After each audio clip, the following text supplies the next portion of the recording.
I believe we're ready whenever you are.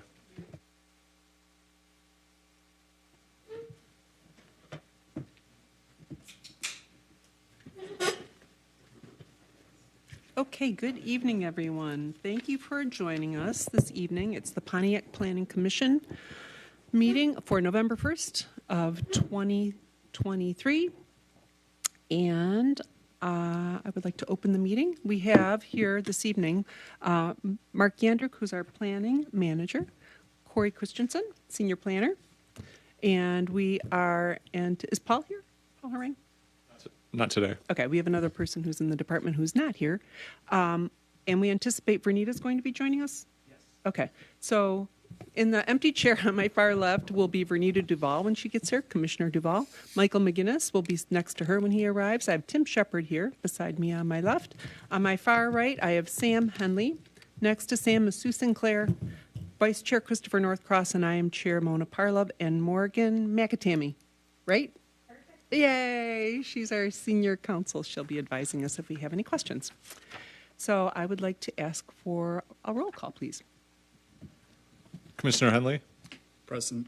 Commissioner Sinclair, Present. Commissioner Northcross, Present. Commissioner Parlov, Present. Commissioner Shepard. Present. All right. We have a quorum. Very good. Are there any official communications this evening? There are no official communications tonight. Thank you. Any amendments to the agenda, or shall we approve it as is?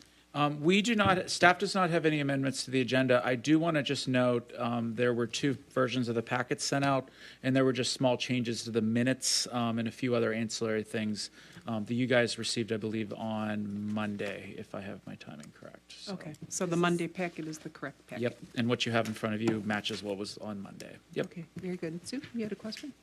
I just wondered if this packet was the most current. Yes. Yep. What's in front of us is. All right, so I would like a motion to approve the agenda. So moved. Support. Thank you. Do you have that? Okay. And you need a vote? I'll say aye. Aye. We all approve. Okay, good. Now we have the meeting minutes for review from October 11th.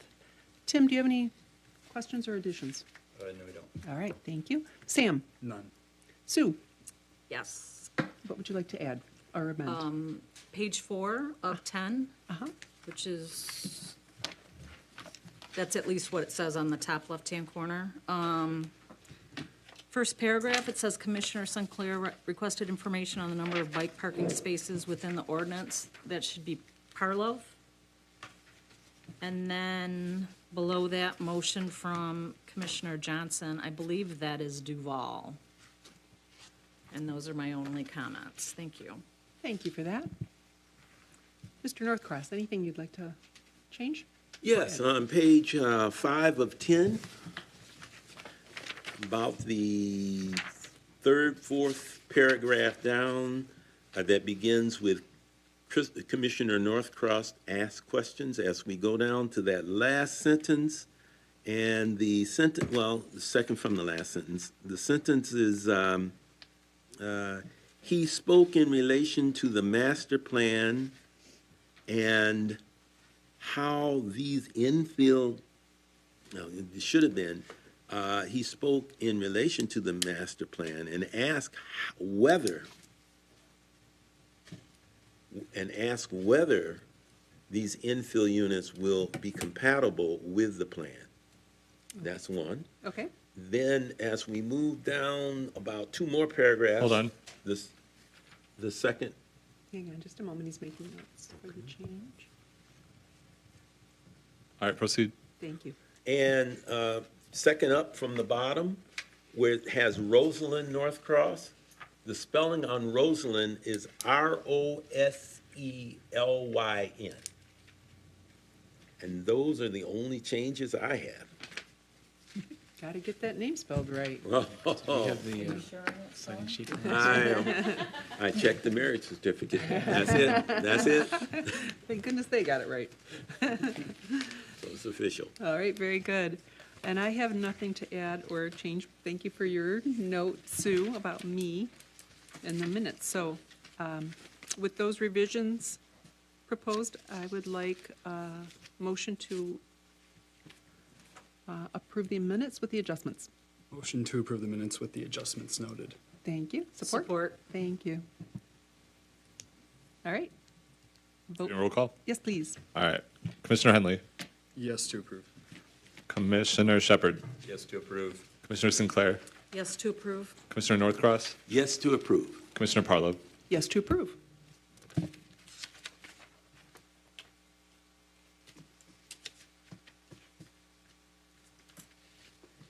All right, thank you for that. Now we are heading into special presentations. Do we have anything special this evening? We do not this evening. All right, thank you. I'm going to head into our first of two public hearings for this evening. The first is the zoning text amendment, and it is regarding adult use marijuana, and it's a citywide amendment, and Mark Yandrick will be presenting for us. Good evening, Planning Commission, members of the public. If this sounds going to sound familiar, Planning Commission did review this and make a recommendation at the October 11th meeting. Unfortunately, we had a Planning Commission member that participated in the discussion, but had previously recused themselves earlier this year. And I think the city desire is to make sure that we are following proper procedure and optics. And so we are actually bringing this back to Planning Commission.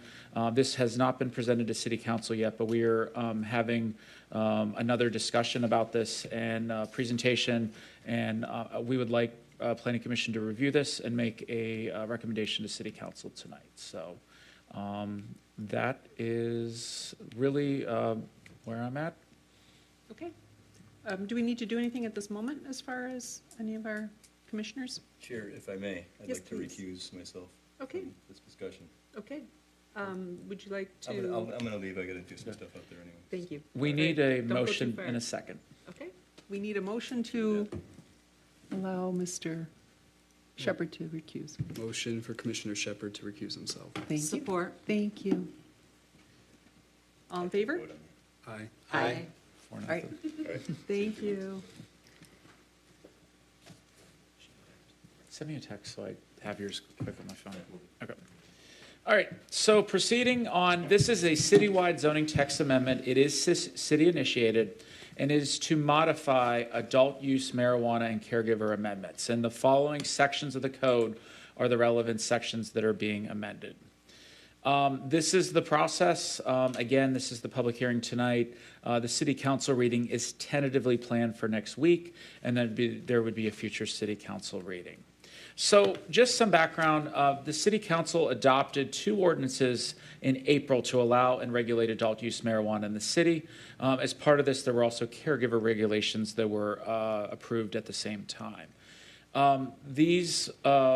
A referendum petition was filed, and it was expected to be heard next week in a vote. That referendum has been withdrawn.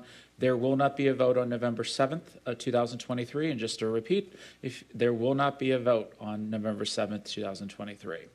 Now, separately, City Council did approve some municipal code ordinance amendments on October 11th this year, which primarily changed the scoring for the licensing program. None of the amendments affected the zoning code, so that is completely separate and not really for Planning Commission review. And I'm not even formally sharing that because it's really not for the consideration of this amendment tonight. So this proposal has three items. Number one, it's to prohibit green of signage and the facades, so both for signage and facades of adult use marijuana business. This aligns with the existing ordinance that already bans imagery and words that are really protected because of being the drug-related nature of this business. Green is an extension of signage and really extends and protects the healthiness and aesthetics of a corridor. When you have a sign and there's a lot of green on it, whether it be the facade of a building or within a sign, it really can extend that message and that branding. And so that's the city's request within this. Number two, the proposal restricts caregivers to 2,000 square feet per property. And this is per parcel. So even if there are multiple caregivers that are registered through the state of Michigan, the largest area that they could occupy within a parcel is 2,000 square feet. Now, caregiver regulations, again, were approved earlier this year, but when staff was reviewing caregivers by the state of Michigan, it's really limited to 72 plants, which is 12 plants for up to 6 patients. The limitation on size is to clearly differentiate between a caregiver and a marijuana grow operation, which is a separate land use within our zoning code. We wanted to have clear distinguishable items for here, and having that size limitation would give some clear boundaries, so no one was creeping on beyond or much beyond the 72. These caregivers, while they need a permit through the city, really ultimately are regulated by the state of Michigan and need to follow those state guidelines. Lastly, cleanup language from the original approval. And that cleanup language is right here. What you see was modified as part of the allotment of different marijuana retailers and businesses while this was at City Council in April. And there was a section that this needed to be amended. So this really cleans up what has already been adopted by City Council. Staff's recommending approval of the zoning text amendments as presented in the staff report. The motions are up here, and I'd be happy to take any questions you may have. Thank you. Thank you very much for that presentation. Sam, do you have any questions? No questions. My comments remain the same as last week or last month. Okay, thank you. Sue? Same. All right. Christopher? Same. Okay. Nor do I have any questions. But if I may add, just for the record, those, while those are in approved minutes, they really are not reflected of the case, so, deliberation may be helpful if there is anything you would like to clarify. Okay, very Thank you. good. Sam, anything you want to bring out again? I can restate my opinions. Sure, please do. I think that we should remove all restrictions of the color green from this zoning text amendment. The only reason we were given for restricting the color green is for the protection of the aesthetics of the corridor. However, any adjacent business, as long as it's not adult use marijuana, can use any shade or any quantity of the color of green, and therefore does not actually accomplish the intent stated, and therefore should be removed. Thank you for that. Sue? Last meeting, I noted the reference to residential in the downtown overlay district. I think it was in relation to the buffer. I can't find it. Quickly. As far as the color green, I can relate to what Sam is saying, but I also work in Ferndale, and the Woodward corridor down there is nothing but green. So those are my comments. Thank you for that. Christopher, anything? I agree with the recommendations that are being put in front of us that have come from the city council. So I'm in favor of limiting the color green.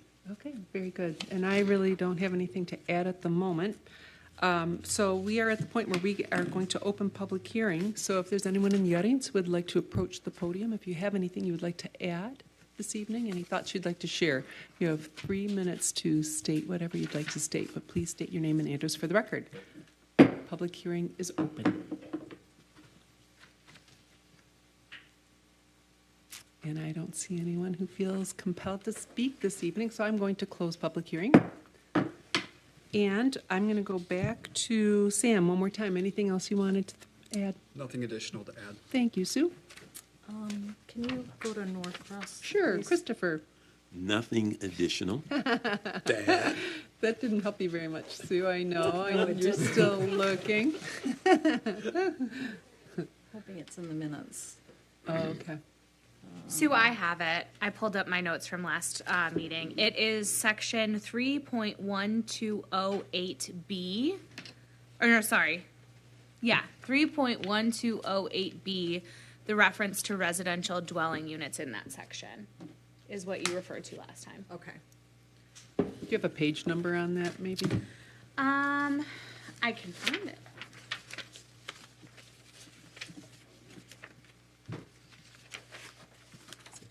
What was the number again? 3.1208, which is weird because that doesn't, oh yeah, here it is, 1208.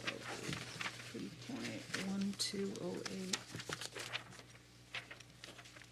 It would be page 51, buffer distance restrictions. Thank you. Of course.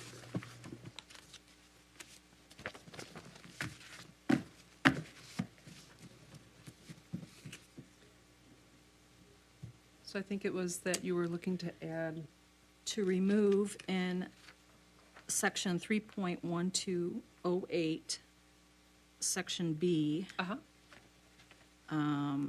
the first sentence, the removal of residential dwelling unit.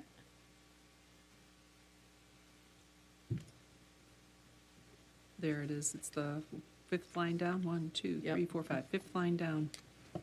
And thank you for bringing that up again. I think that's something that's remnant from the the medical marijuana ordinance, so. Okay.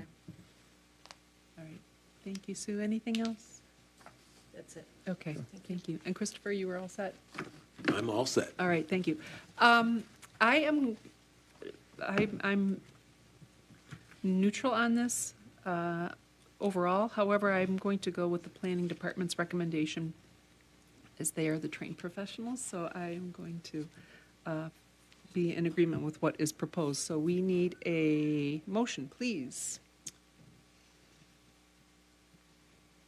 I make a motion to approve the zoning text amendment as noted with the following restriction of 3.1208 subsection B, residential dwelling unit.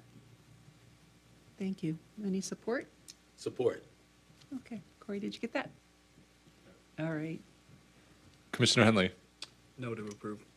Commissioner Sinclair, Yes to approve? Commissioner Northcross, Yes to approve. Commissioner Parlov. Yes to approve. All right, motion passes. Thank you. All right, we are on to our second public hearing. This is going to be a zoning map amendment, ZMA 23-013, for Nathan Stevenson, the address of 148 East Howard Street. It's the request to take the zoning from R2, two-family dwelling, to a C1 local business. And if you could give us about a minute just to let Commissioner Shepard come back into the meeting hall and then for Absolutely. Corey to set up. Thank you very Okay, much. thank you. We shall do that.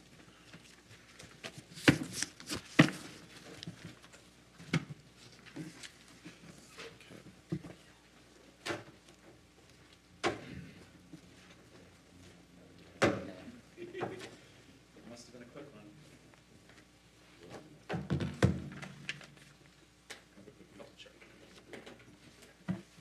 Thank you, we missed you.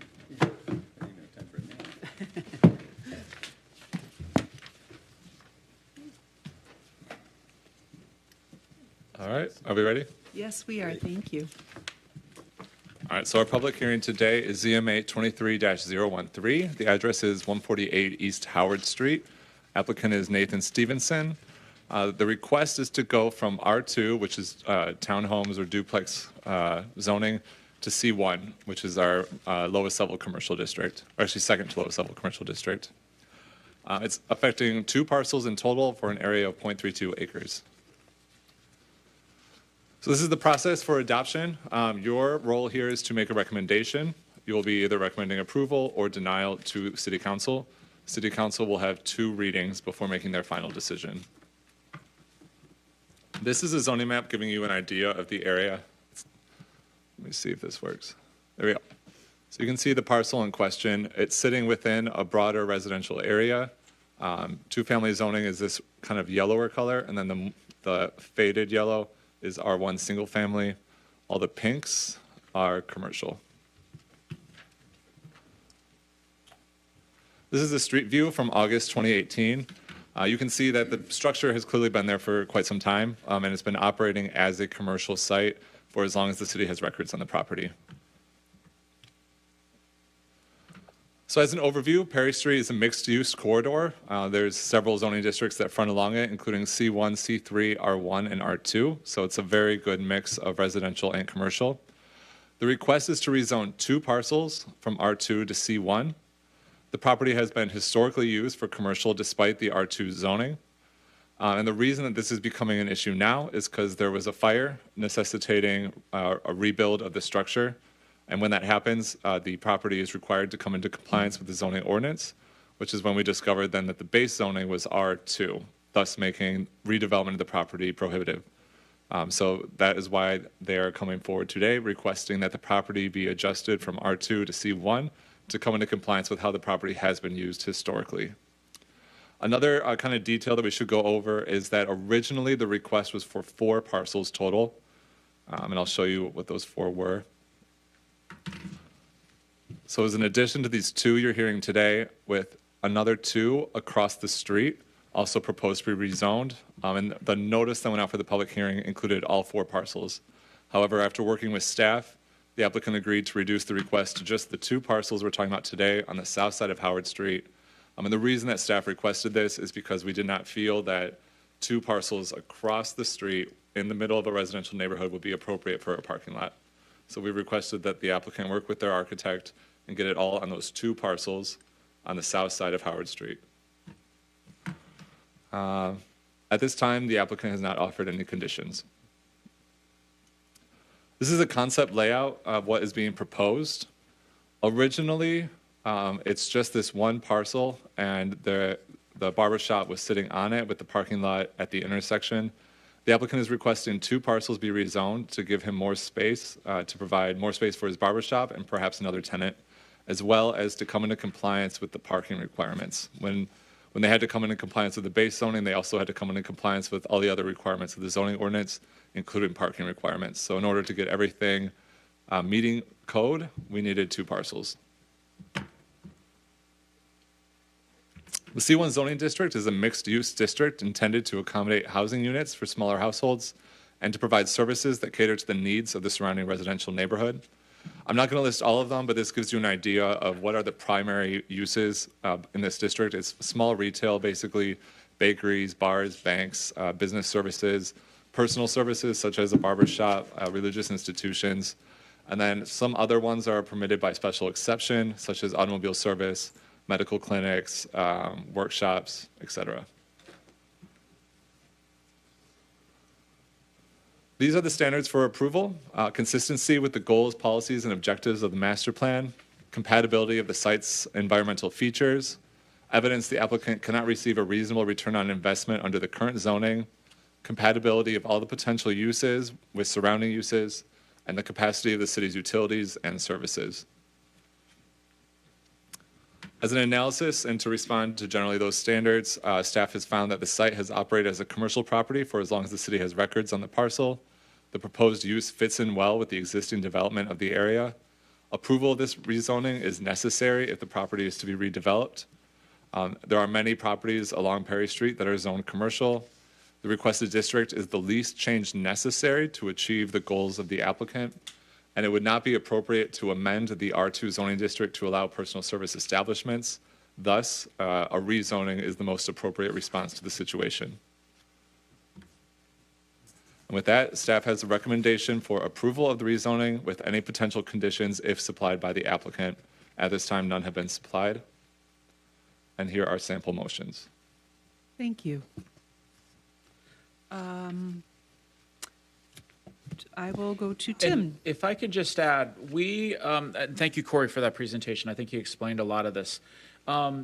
We do thank the applicant, the city thanks the applicant for submitting a demolition application. Okay. And I think part of our process is we want to make sure that we don't have a derelict building that is, if something were to, we hope this goes through, if something were to happen. We did talk to the applicant about putting a condition, even though there's an application and there's nothing guaranteeing that it would be demolished. But we discussed about having a condition of approval that the current building, which does not meet the building code and is a safety hazard, about getting it demolished in a certain period of time, say 6 months. But again, as Corey mentioned, there's been no condition formally offered by the applicant. So Thank you for that. okay, cool. Tim, do you have any questions at the moment? I'm really comfortable with the idea of C1. I like the idea of, but we can't add that. No, that would be up to the applicant to really volunteer that. And the applicant's here. Okay, good. I guess I'd be curious, this isn't site plan stuff, but why wouldn't they want to bring this to the front, the building? So that is something that we discussed with the applicant, but it was the applicant's wishes that the parking be, Parking in the front? yeah. Okay. I would just think it would be a more visible location to get a lot of traffic. But yeah, that's all I have for that. Thank you. Sam, any questions at the moment? A couple questions for staff.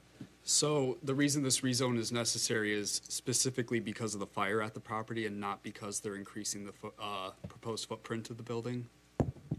Both. So it was grandfathered, which meant it could not be expanded. So even to redevelop alone requires the rezoning to be fixed, and even if they just wanted to expand to add that other tenant space, they would have also needed a rezoning. Okay. And will all potential tenants of this multi-use building have to be a permitted use in the C1 district? Yes, there could be a special exception use, but only with approval by this body. Okay. That's all I have for now. Thank you. Sue, any questions? No, I'll wait. Okay, thank you. Christopher? I'll wait until after the hearing. Okay, very good. Thank you. I don't have any questions either. So if our applicant would approach the podium and state your name and address for the record, please. And there's a button in the center with a little person. Yep, if you press that down, it'll turn your microphone on. Thank you. Hello, Katie Wiersma from Design House Architecture, working with the client, Nate Stevenson. Great, thank you. Is this Nate? Oh, it's already on. Yes, this is Nate. Yeah. Okay, great, thank you. Is there anything that either of you would like to add to the presentation? Yeah, I can just comment on Commissioner Tim's Shepherd's comment about having the building towards the front. We did actually have an iteration with the parking in the rear. However, it just really did not function appropriately, and we couldn't get the required number of spaces for the size of building we were hoping to achieve. Thank you. Thank you. Anything else you wanted to add? No, I think No, we have anything Nate, to do you have add. anything you'd like to add to the presentation? No? Okay.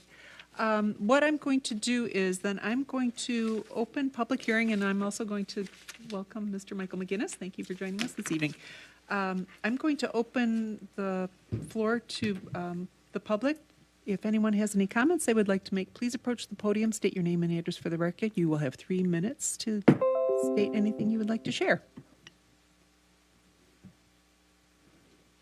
If you'd like to speak, please come to the podium. You're welcome. And please state your name and address for the record. And when you're done, if you could sign in.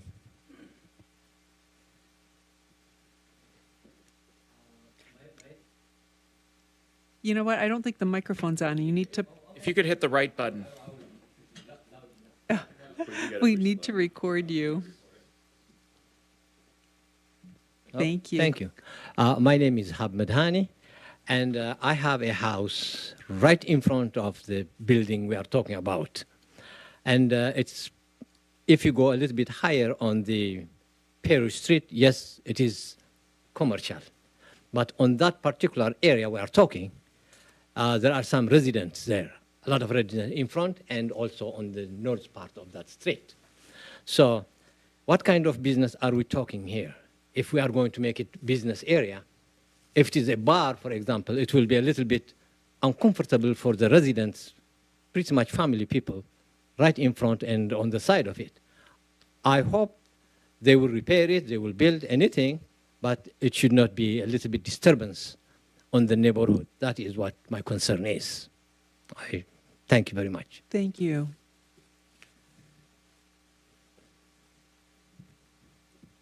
Thank you. Anyone else who would like to make a comment?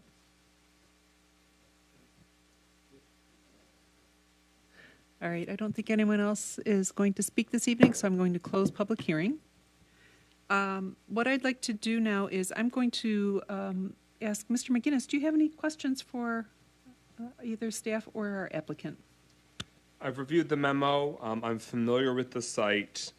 Some of my questions may be repetitive based on what has just been talked, so I will hold back momentarily and defer to my colleagues to ask their questions. All right, thank you very much. And I apologize for coming in midway, was leading a tour of other downtown business, downtown directors in the state of Michigan. They have their conference in the vicinity this week, so I'm Well, sorry thank to you be tardy. for being the good guide for us. Tim, any questions at the moment? I don't think I have any questions at this time. No. Okay. Sam? Just a couple questions for the applicant or architect. I notice on the prelim site plans that you're still a couple spaces short of the minimum required. Do you anticipate adding more spaces or going for a variance? Could you please return to the microphone and turn it on because it was turned off? Thank you. To my knowledge, the parking was correct, 1 to 500 spaces, and we have 4,700 square feet, and we have 9 spaces. It's noted as 10 spaces required, okay. Yeah, and then where will the employees of the establishment be parking? I guess this is more directed towards the applicant.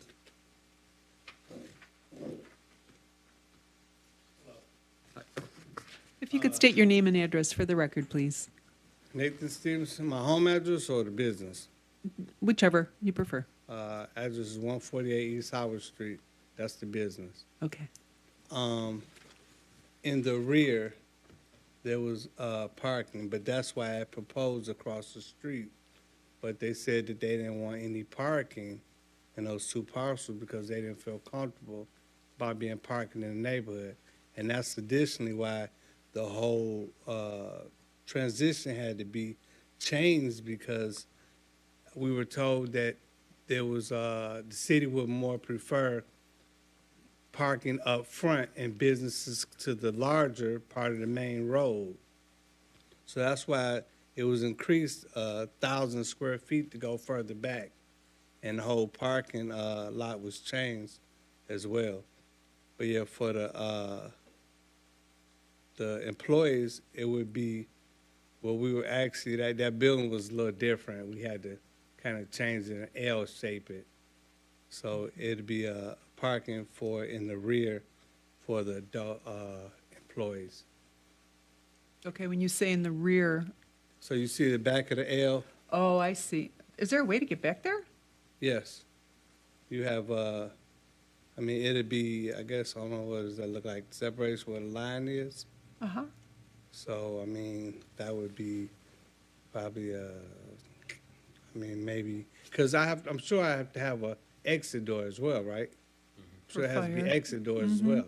So we would use the rear or the entrance, for the employees. So I'll ask staff this question. If they're planning on having their employees park at the southern part of the L, is there enough setback to put in a drive back along that side? No. Thank you. Well, okay, so that's a little bit of an issue. Can I ask a question? Please. Now, to be clear, there is a sufficient number of parking spaces per the ordinance as drawn here. Oh, there is, okay. Yeah, and also, we have to differentiate between site plan review and rezoning. Okay. Well, So, if I'm understanding right, and maybe this is a design question, if you could have one of those lots across the street as a parking lot, you could bring that building to the front. So you're kind of in a position right now, you have to push it to the back, put parking on the front on Perry Street, so there's no visible, you can't see your building, because you can't use those across the street. Is that correct, or Correct, that's what we were told. is that logical to us? I mean, that doesn't seem to make a lot of sense. It seems like if we could get that to the front, it's good for everybody. Makes Pontiac look better, gives his businesses more traffic. I mean, staff's very interested in having the building at the corner of Perry and Howard, and I think Corey has worked with the applicant, for this case, and I know that we were exploring the idea of parking where that L shape is, where that deeper lot is to the left on that image. Having an isolated parking lot, Howard it's only a 2-lane road, but there's no parking on that street. And having a mid-block crossing is a little bit, while someone could go to an intersection, we just wanted to make sure this was safe as possible and not as impactful to the neighborhood. And I think we were trying to evaluate if it could, working with the applicant to see if this building and the parking could be achieved on these two parcels on the south side. And please correct us if we're wrong. I think the interpretation was that you wanted the parking closer to Perry, kind of in the front. But if we're, please correct us if that's something different. Well, as is right now, I have 8 serviceable parking spots as it sits now. So that, and it's one handicap as well. So that really fit the 4,700 square feet already, but that's why I was I purchased those 2 lots. Actually, I purchased all 3 lots. And I figured it would be fair enough for overflow or necessary parking for employees or customers to park across the street. Because Howard Street really isn't that large. It's not as wide as Perry. So it would be safe and have additional, I mean, that would be the additional parking. But the parking first would be up front, as we have now. It would be up front, is that what you said? Yeah, the parking. I mean. You don't 'cause want to like try I to, said, you don't want to try to put your building up front? I mean, if I can get it okay for the parking in the rear, we were just told that that it was not wanted for parking in the middle of the block. I understand, but as a business owner, I would like it up, yeah. you would that's rather have fine. it, I mean, in my head, we're setting you up for failure if we stick you in the back, where, especially if you have, I don't know, you're gonna put salons, barber shop, stuff like that. Yeah. I mean, you've got, what, 30,000 cars a day probably that go on Perry Street versus 1,000 maybe that go on, I don't know, you guys probably have a traffic study that you know the answers to what I'm saying, but, I mean, it is a larger volume on Perry. and I don't know how, maybe there's a neighbor here, I don't know how he feels about that, but to me, it seems logical to try to push your building up front, but if it's a safety issue, then it's another concern, but. I mean, if I can just address Yes, staff's please. perspective. So originally, the plan and why we didn't want the parking spaces to be over here, requiring customers to cross Howard Street to get to the building. We would prefer that the building be pushed up at this intersection. Yeah. It was our understanding that the applicant wanted it arranged this way. Well, if I'm hearing this right, he only wants it that way because he can't do the parking across the street. That's why I purchased this lot. In addition to the one in the rear. But we were told, kind of push it back for the parking to be out front. I mean, I think long-term planning wise, we'd rather have that building on the front on Perry Street. Yeah, and that staff's wishes as well. Okay. But is there a way to get to that point of letting him do the parking across the street? That is entirely I up know to this that's- board. Yeah, I mean, I guess I'm. The public notice that went out for this hearing was for all 4 parcels. So you still have the ability to vote and act on all 4 parcels. It was just staff didn't want to have a parking lot in the middle of the neighborhood. If I may continue my statement. Yes, please, I'm sorry about that. Jump in front of you there. Yeah, my comments and questions were not to nitpick the site plan review. I have concerns with the number of parking spaces present. While it may meet the ordinance requirements, we are adding potentially 2 entirely new businesses to this parcel where 1 existed previously. And I don't believe that the ordinance required parking is sufficient for 3 independent businesses. And as stated, while there are other commercial corridors on Perry Street, this section of Perry Street is primarily residential, and any overflow from these businesses into the surrounding area is a concern for me. Thank you, Sam. Sue, anything? My comments are very similar to Sam's. I just can't see how 8 parking spots are going to work for this facility, even if one is handicapped. In the application, I also see banquet hall, and that is an acceptable use in C1. If it's used as a banquet hall, that's a significant amount of parking. You could get parking on street adjacent to your building. I see maybe three spots, but it's, I just can't see the parking being adequate as it is now. Those are my comments. Thank you, Sue. Christopher, anything? I'd just like to say, hey, thank you for sticking and staying in Pontiac. It looks like that was a pretty catastrophic fire that hit that building. Glad that you're rebuilding. And I would say let's facilitate, whatever we can do, let's facilitate the rebuilding of that structure in such a way that it works for everyone involved.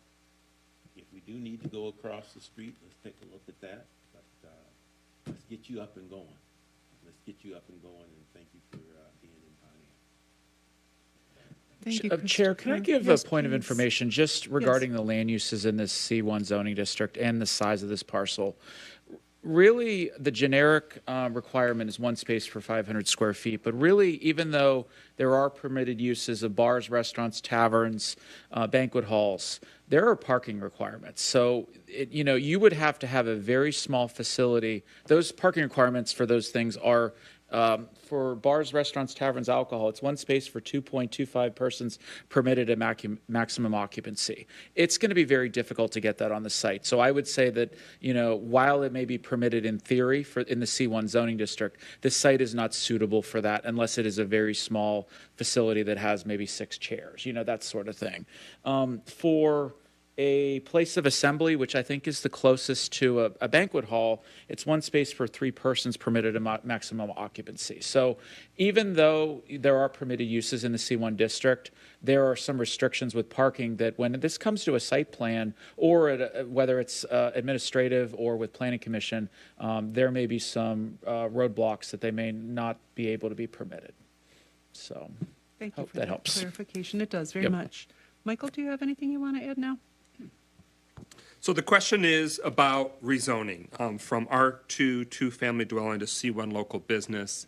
I am very open and inclined towards seeing a C1 local business district zoning for the parcels in question. So obviously there is some nuance in terms of what would follow if that rezoning happens, but I think that it seems an appropriate use for the Perry Street corridor. And Howard Street is not a traditional sort of side street. It's not like it's a neighborhood street in the most lowest use. It's sort of a hybrid connector street that, like when you're at Howard and North Saginaw, for example, there's a cluster of some historic commercial properties, et cetera. And probably over the last 100 plus years, there would have been even more. So I'm very open to the C1 local business district for the parcels in question. I do think that, at least in terms of looking even into the future, that it looks like a very compelling property. I think it would be a benefit and an improvement for the neighborhood and the commercial corridor, and that would be of benefit. I do have concerns about the lingering condition of the property. The fire is so unfortunate, so my hope would be that would be in a timely manner addressed and resolved. So that's something that really strikes at me, that I don't want any corridor in any neighborhood to have to linger with that. So that's something of noteworthy concern to me. I just wanted to flag that. No conditions have been offered presently, but that the state of the property, the existing structure that is slated to be demolished in the future, is concerning to me. Great. Thank you, Michael. Tonight we're talking about the parcels that are on the south side of Howard, the 2 parcels there, not the 2 empty lots on the north side for rezoning, correct? The applicant has informed the city, through this plan, that they were, even though they applied for all 4, we gave a public hearing notice for all 4. We, really, I think that's still on the table. Staff's recommendation, as long as it was suitable, which, prior to this meeting, it really was, we were going to only recommend the rezoning for the bottom 2 parcels, just, to keep the residential corridor of, and I always mispronounce it, but that street that tees into Howard up there. I apologize. I don't want to, Ginjal, thank you. But, if I could ask the Kelly firm with Morgan, because this was a public hearing, I think maybe Planning Commission should have a discussion with the applicant. And if, really I think all 4 parcels are on the table, but the motion the Planning Commission makes will likely be the barometer for how this moves forward to City Council. I completely agree. So because this was noticed up for public hearing, if the applicant would like to proceed with rezoning all 4 of those parcels, you can certainly request that. It really is up to the applicant whether or not it goes forward today. So if you would like to ask the Planning Commission to consider rezoning all 4 of those parcels because it was noticed up for public hearing, you can certainly do so. Well, thank you. Only reason that I was kind of backed down, like, hey, you know, we think that this might not work so well, but that's why I purchased all 4 for adequate parking.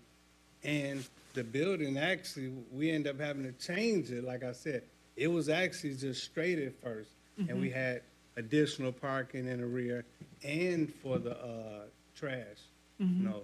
So we had a dumpster spot. We had it, you know, I don't know if I have that one with me, but we had it actually closer to the street for the parking in front, and then we had room in the back.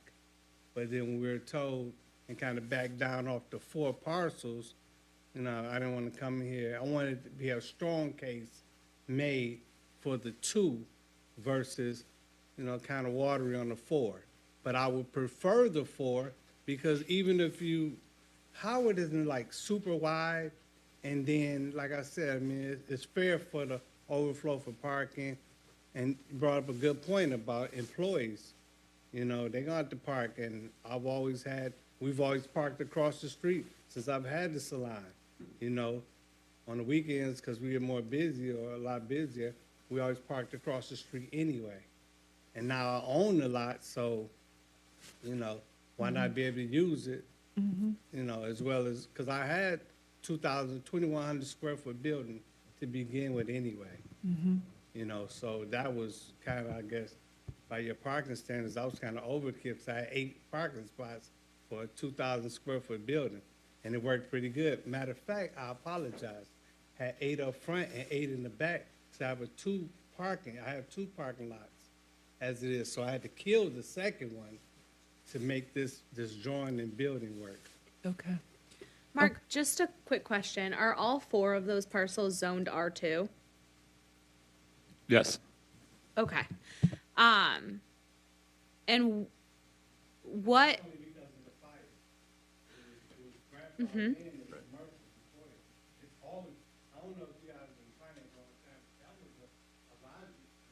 That was a laundromat a long time ago. And then it became a salon somewhere around 93, 94. Somewhere around there. It was Ola's. I worked there as well because I'm a licensed barber. Then I ended up purchasing the building in 2013. So ever since I've known, we used to go wash our clothes there when we were small. So it's always been commercial. And the only reason it lost its grandfatherness is because, you said because of the fire, right? That's the only reason we had to rezone. I mean, I'm asking for it to be rezoned, all 4 of them. So I can get back to business, you know? Sure. I do want to state something for the record here, and I want to be very clear about this. I assumed going into this, based on the site plan working with Corey, that there was 4. I'm going back to the original application, which is in your packet. There's only 3 parcels. And really, it's the parcels ending in 16, ending in 9, and ending in 18 that's on the applicant's application and what was in our public hearing notice. So I would say that if you're strong about 4, we may want to reconsider and table this and have a public hearing for all 4 parcels, because really, I think we're relying on your application here, and there was only 3 that were listed. Yeah, I see that. Yep. The 3 SIDBall numbers. And if I may, we want you to succeed. This is not you asking and having to give up. We want you to have a successful business there. So and I think that if you don't have a parking lot, I think we've heard that over and over down here, is your customers are going to be parking in the street anyway. So they're going to be parking down, was it Gringle? What's that street? Chris Gringle. So either way, I mean, that's going to be upsetting to the neighbors. I mean, I've got a building with some salons in it, right? And there's always going to be, in that size space, you're going to have more than 8 people. So they're going to have to go somewhere, and where are they going? Where are they going to park? So we can't force them to park in your lot because there's not enough spaces. So I think what you're saying is you want to make this easy to get approved, but what we're saying is we want your business to succeed. So ask for it. That's just my opinion, but I think either way, you're going to have people parking in different streets, walking across anyway. Can I make a point of clarification? Yes. Just to further clarify staff's position on the other parcel across the street. it's more than just parking. If we rezone that to C1, there's no guarantee that it'll be parking for this business. The parcel will now be C1, which means it can allow all the other uses in the C1 district. Thank you for that. I was going to ask you about that. Thank you. Sue, you had a question? While it's inconvenient for you, I think it's in your best interest probably to come back because you said something very significant, how you got busy on weekends and you were parking across the street anyways. I think it was misunderstood. I said that when we get busy, I have the employees, we park across the street, and we have the clients, they park in the parking lot. We remove our vehicles to be across the street.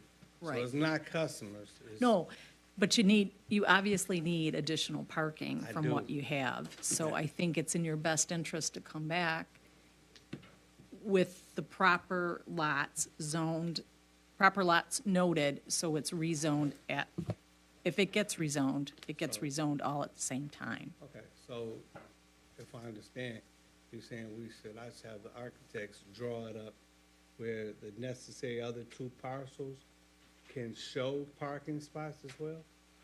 Is that what you're suggesting? Yes, and possibly request, instead of R2, have it rezoned P1 instead of C1? I think from a city, that is a consideration under the current zoning code. I know the city's not, we have an overabundance of P1, and it's a challenging zoning district, but it is a current option for the applicant. Sam, it looks like you have a question. Go ahead. Are you done, Sue? I'm sorry. That's just my suggestion to you, if I made that clear. The two lots across the street, possibly have it rezoned to P1 instead of C1, and have the two lots on this side of Howard, C1.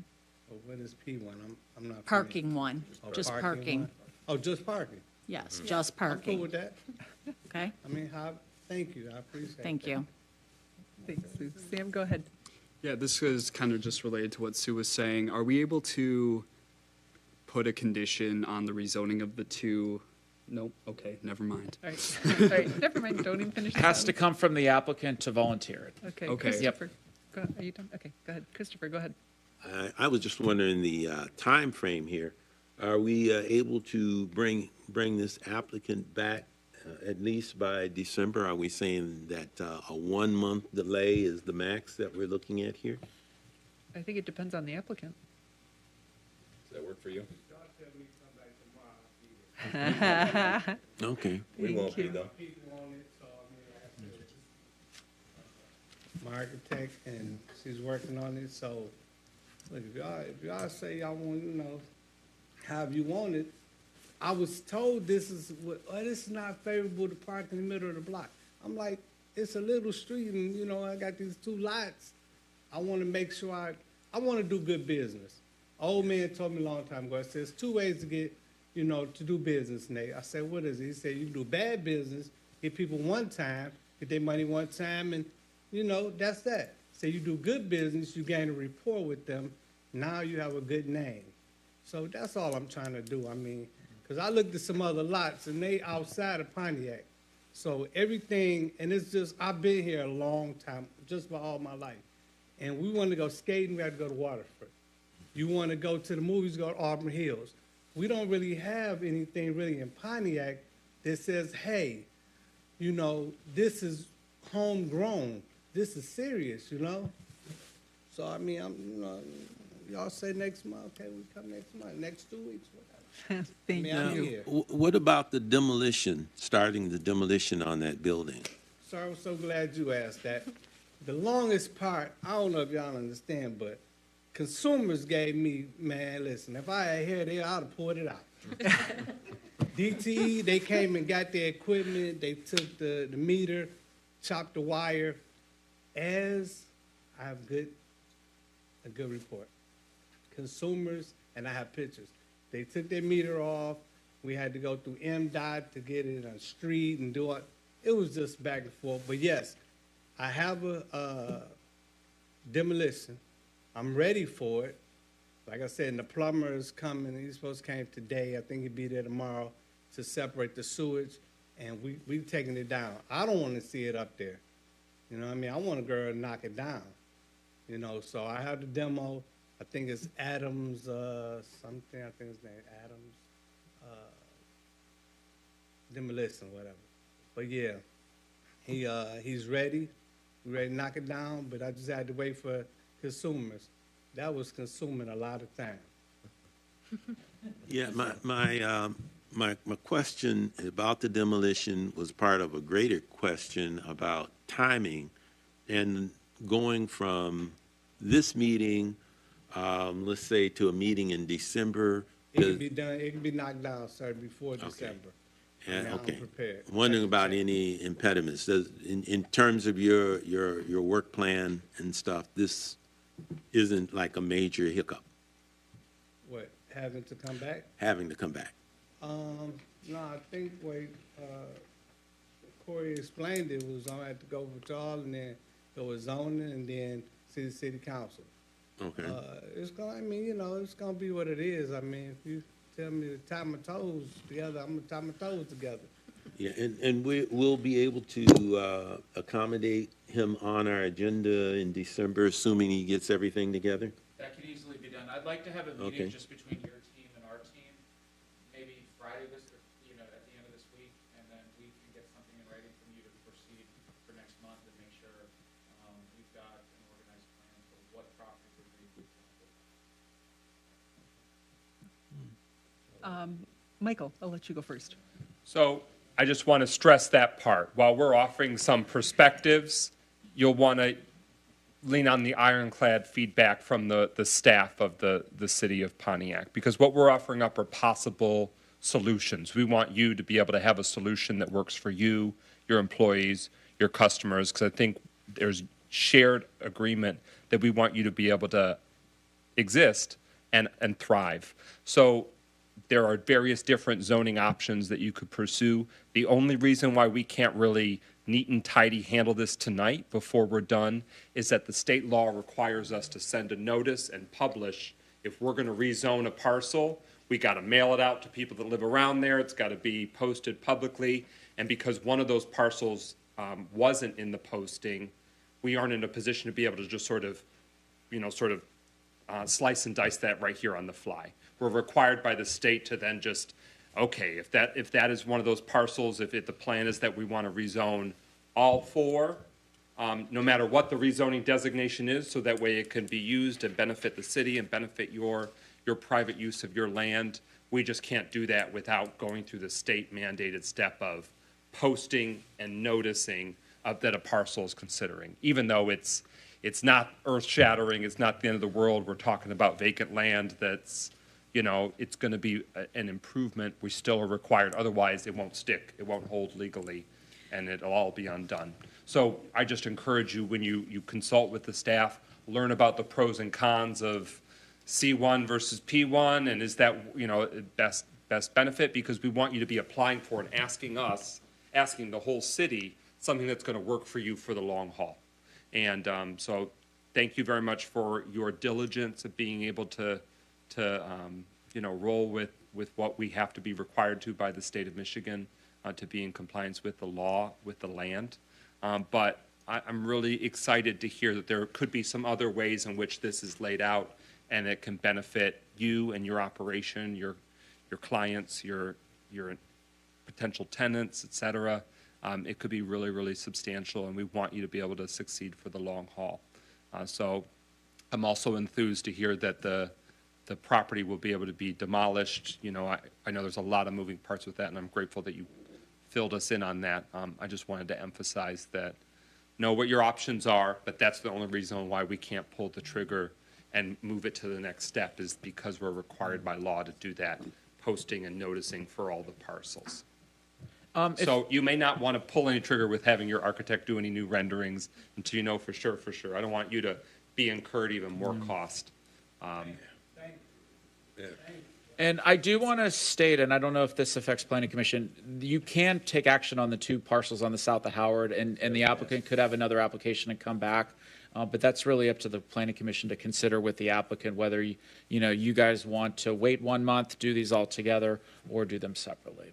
So, And just as to elaborate on that, this is just the rezoning. This Yeah. is not the site plan approval. So if the concern is just parking, you're not approving the site plan right now. So if we want to just approve this rezoning to C1 and send it to council, and then address the parking and the site plan issues and the rezoning of the two across the street, say at then the next meeting or in the meetings following, we can certainly do that.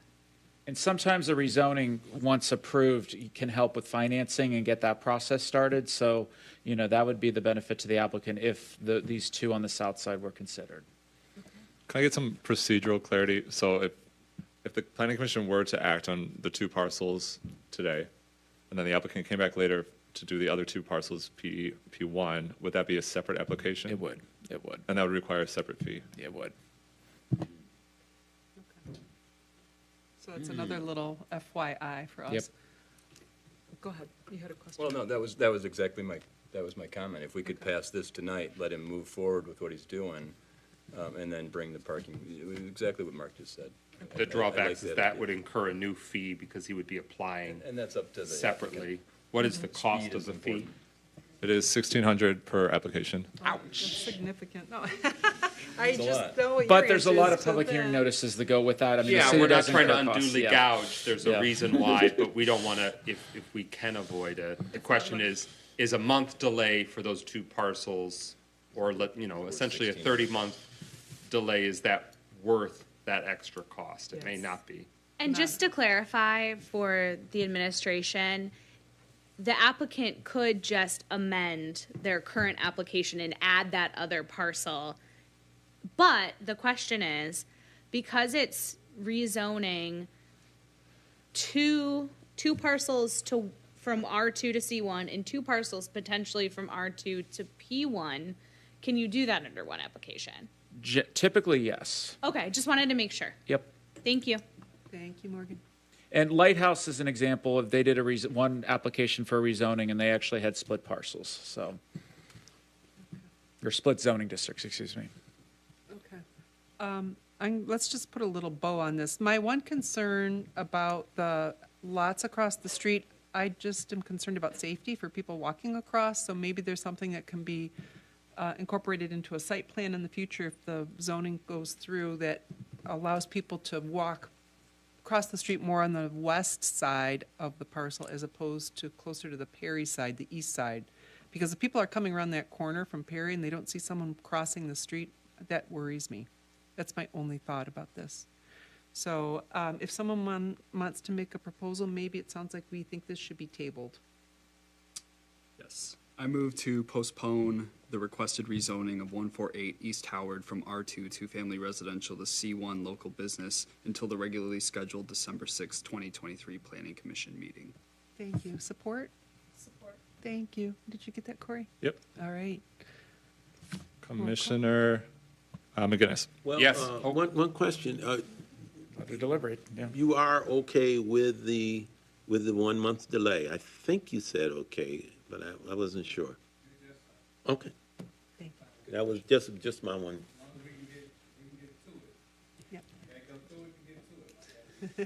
Great. Thank you. Go ahead. That's it. Go ahead, Corey.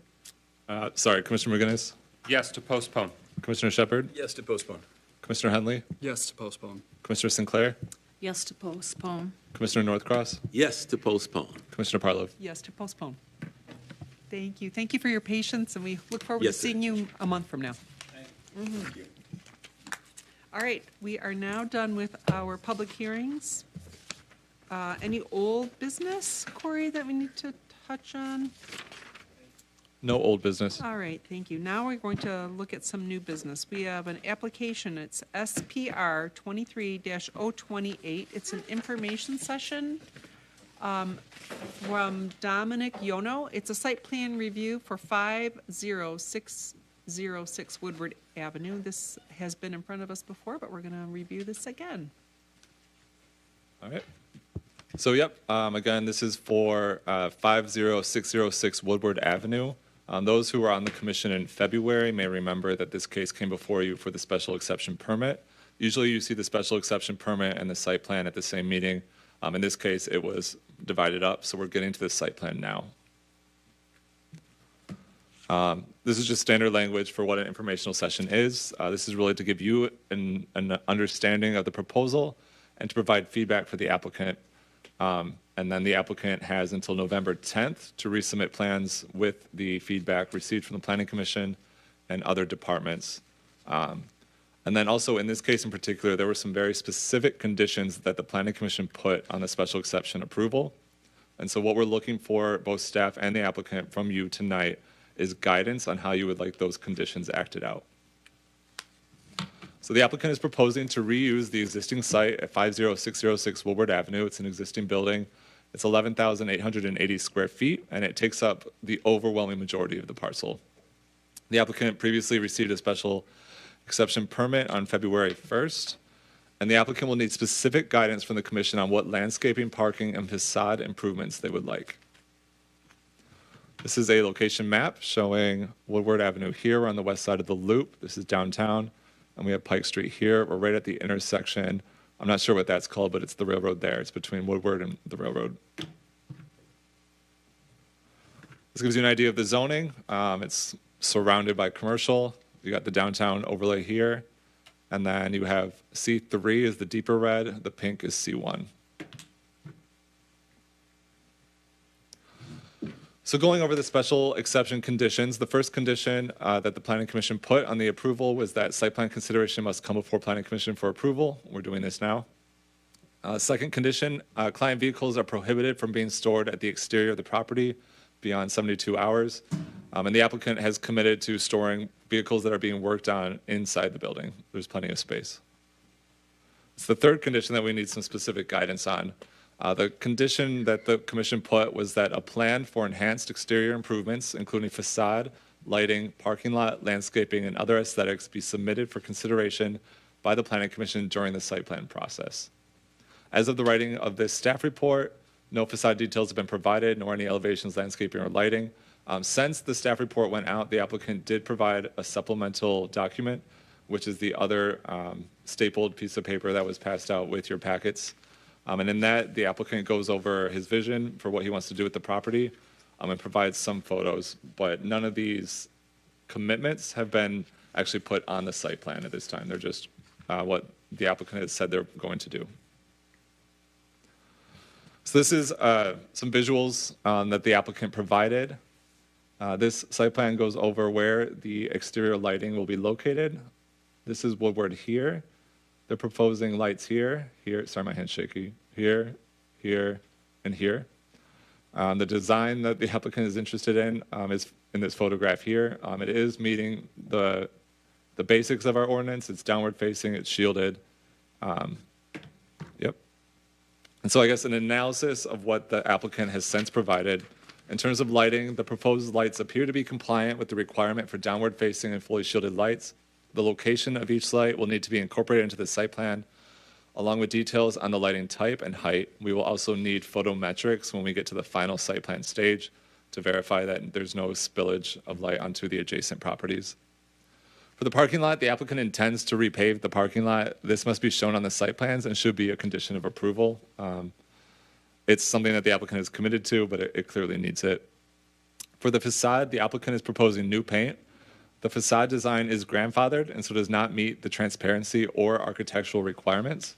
However, the Planning Commission, because of your motion made as part of the special exception, you have the ability to require stuff in excess of what they have now.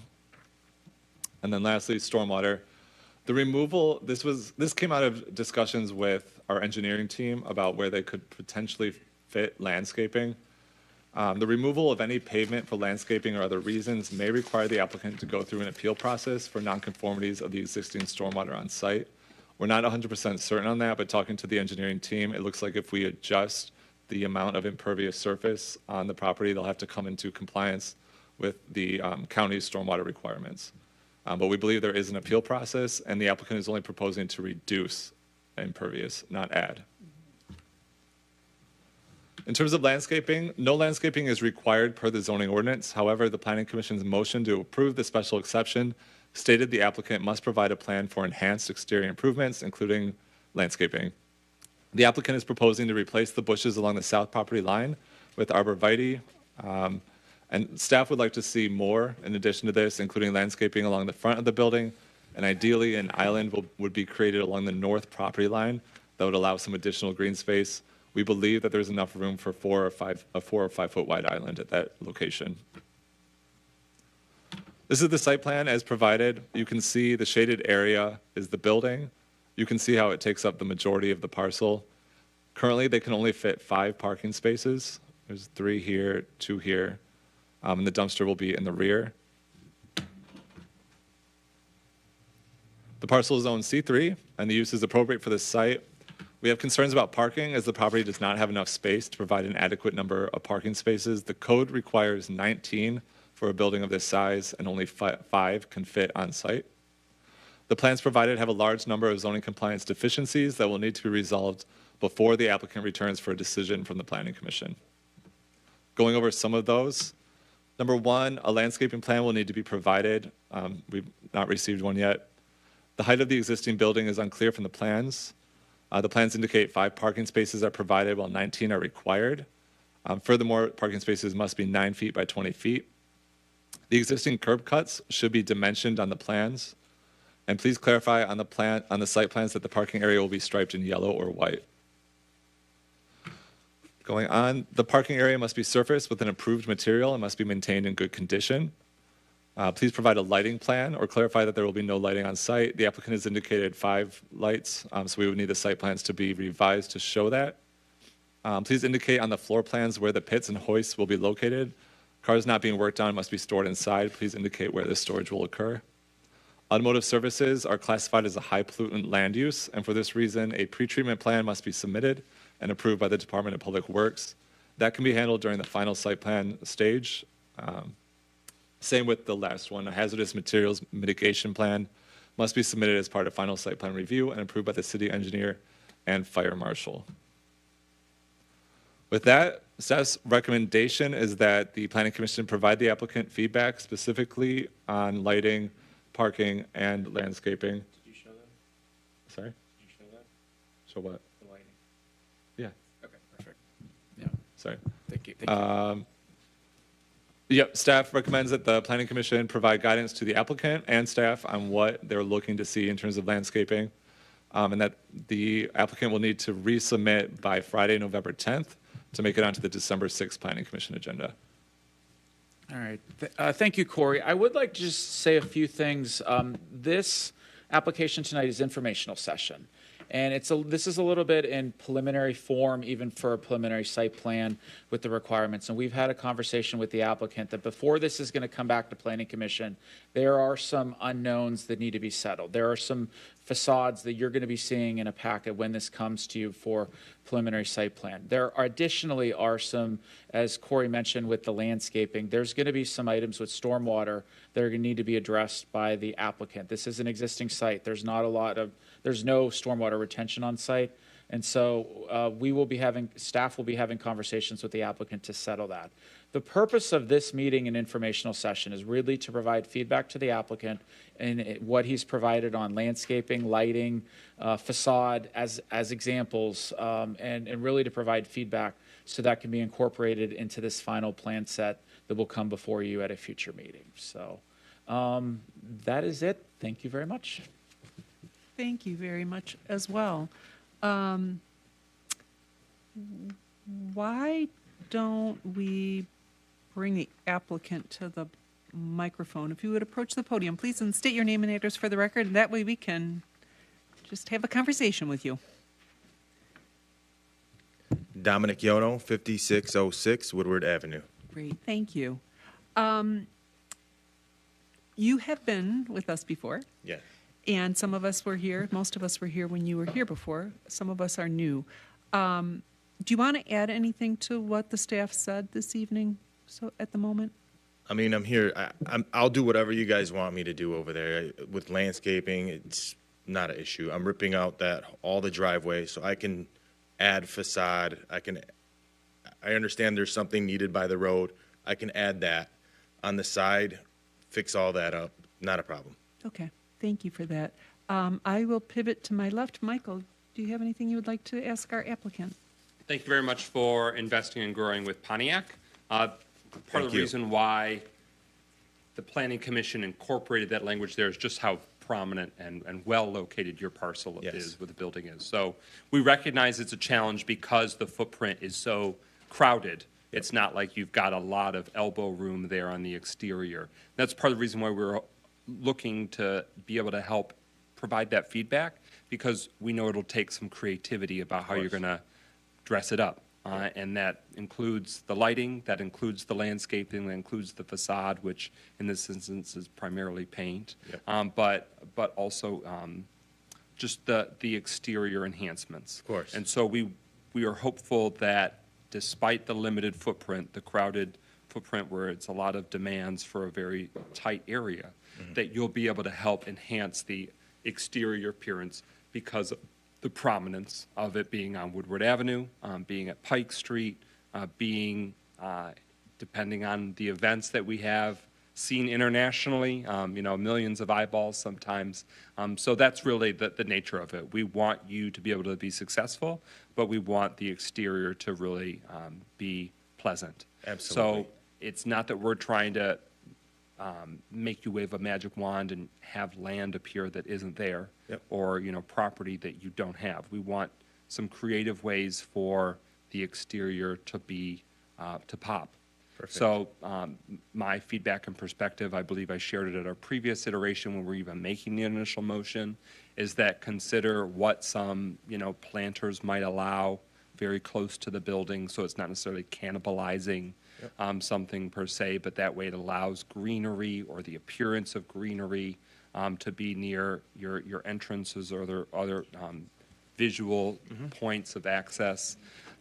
What the staff has offered is the sort of island that allows you to put in some greenery, so that way it just separates the way in which that stretch there on southbound Woodward Avenue is set right now, is that there really isn't much greenery at all. Yes. And as you mentioned, there's sort of an unkempt row of bushes, shrubbery that you'll be addressing facing Pike Street, but any greenery that can be provided on that sort of northern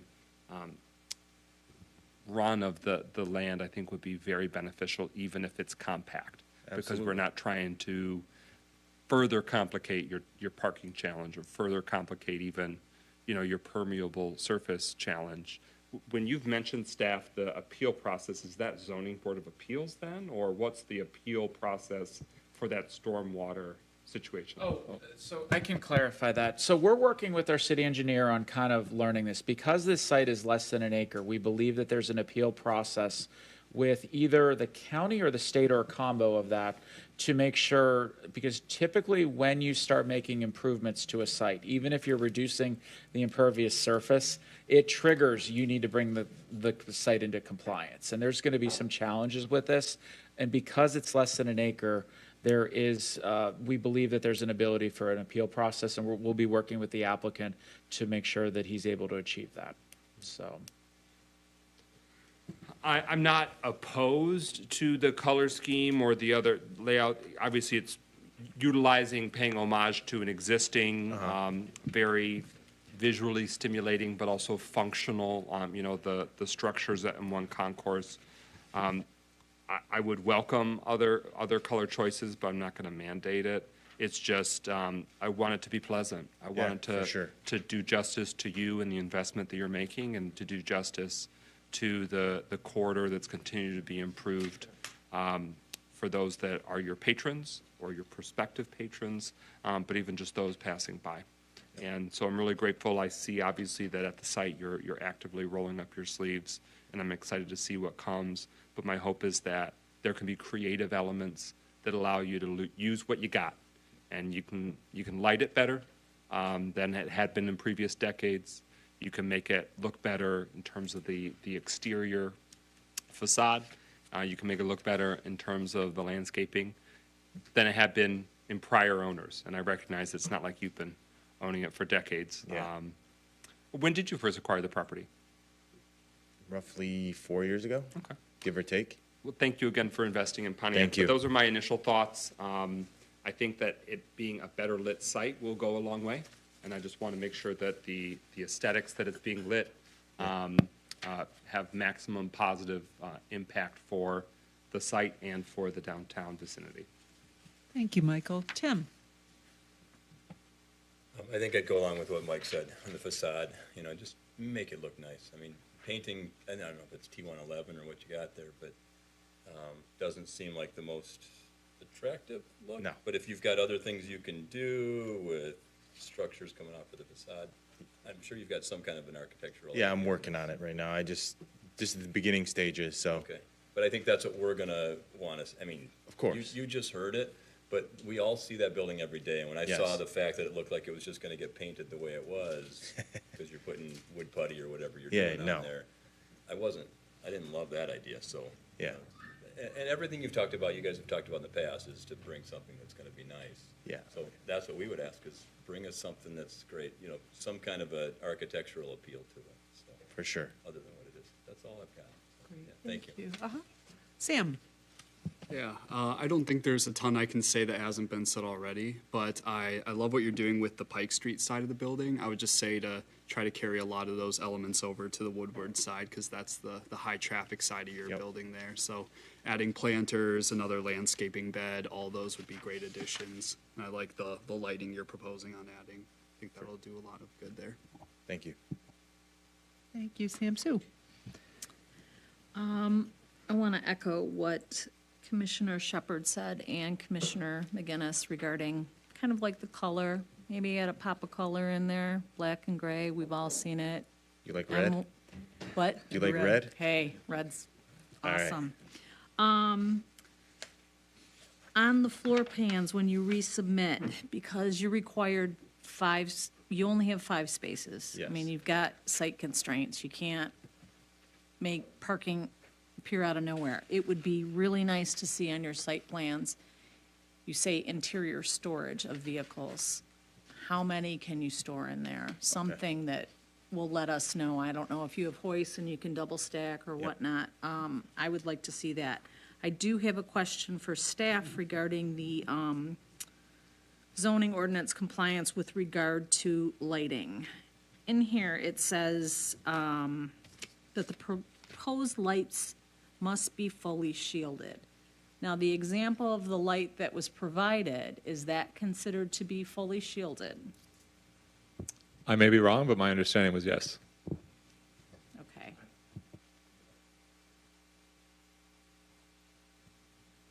Part of it is, and we can evaluate that these are the correct lights for when this comes back for the case.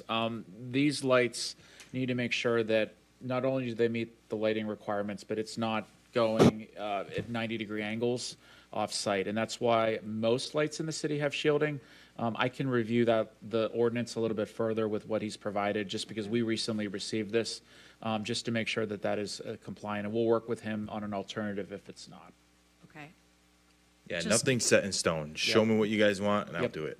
Just, I'm just concerned because of the lights that I see that you have the example of. It has a 90-degree rotation on it. And recently, I'm seeing lots of buildings with lighting that I don't believe complies with our zoning ordinance. Specifically, a restaurant that just opened that has lights similar to what you've shown. And I highly doubt you're gonna flip them all the way up at 90 degrees. It doesn't serve you any purpose in your location, but I'd like you to come back with the correct lighting if that is not what's to code. Not a So, problem. those are my comments. Thank you. Thank you, Sue. Christopher? Yes, yes. I'm still having a little trouble visualizing all the changes. I can kind of put the color. I was thinking our previous applicant was able to come in with renderings of the building and then also the plans. And what you have here is still very conceptual. And hopefully, if we're looking at the site plans, we're going to be looking at something that ties it down. Yep. I'm curious as to what can be done in terms of increasing retention, water retention. I don't know. I've even seen things as far out as even redoing the roofs to have rooftop gardens to receive water, to retain the water. I don't know what your structural roofs and stuff look like there, if that's even a possibility. The colors, while you have a grandfathered exterior that you're working with, I don't know if one is restricted to stay with the exterior as it's been grandfathered and be able to become a little more creative and whatever might serve your purposes to make it more attractive. But yeah, and I was just wondering, given the sparsity of information we have here, just why, was this just to get input from the Planning Commission, Mr. Yandrick, that this was put on the agenda?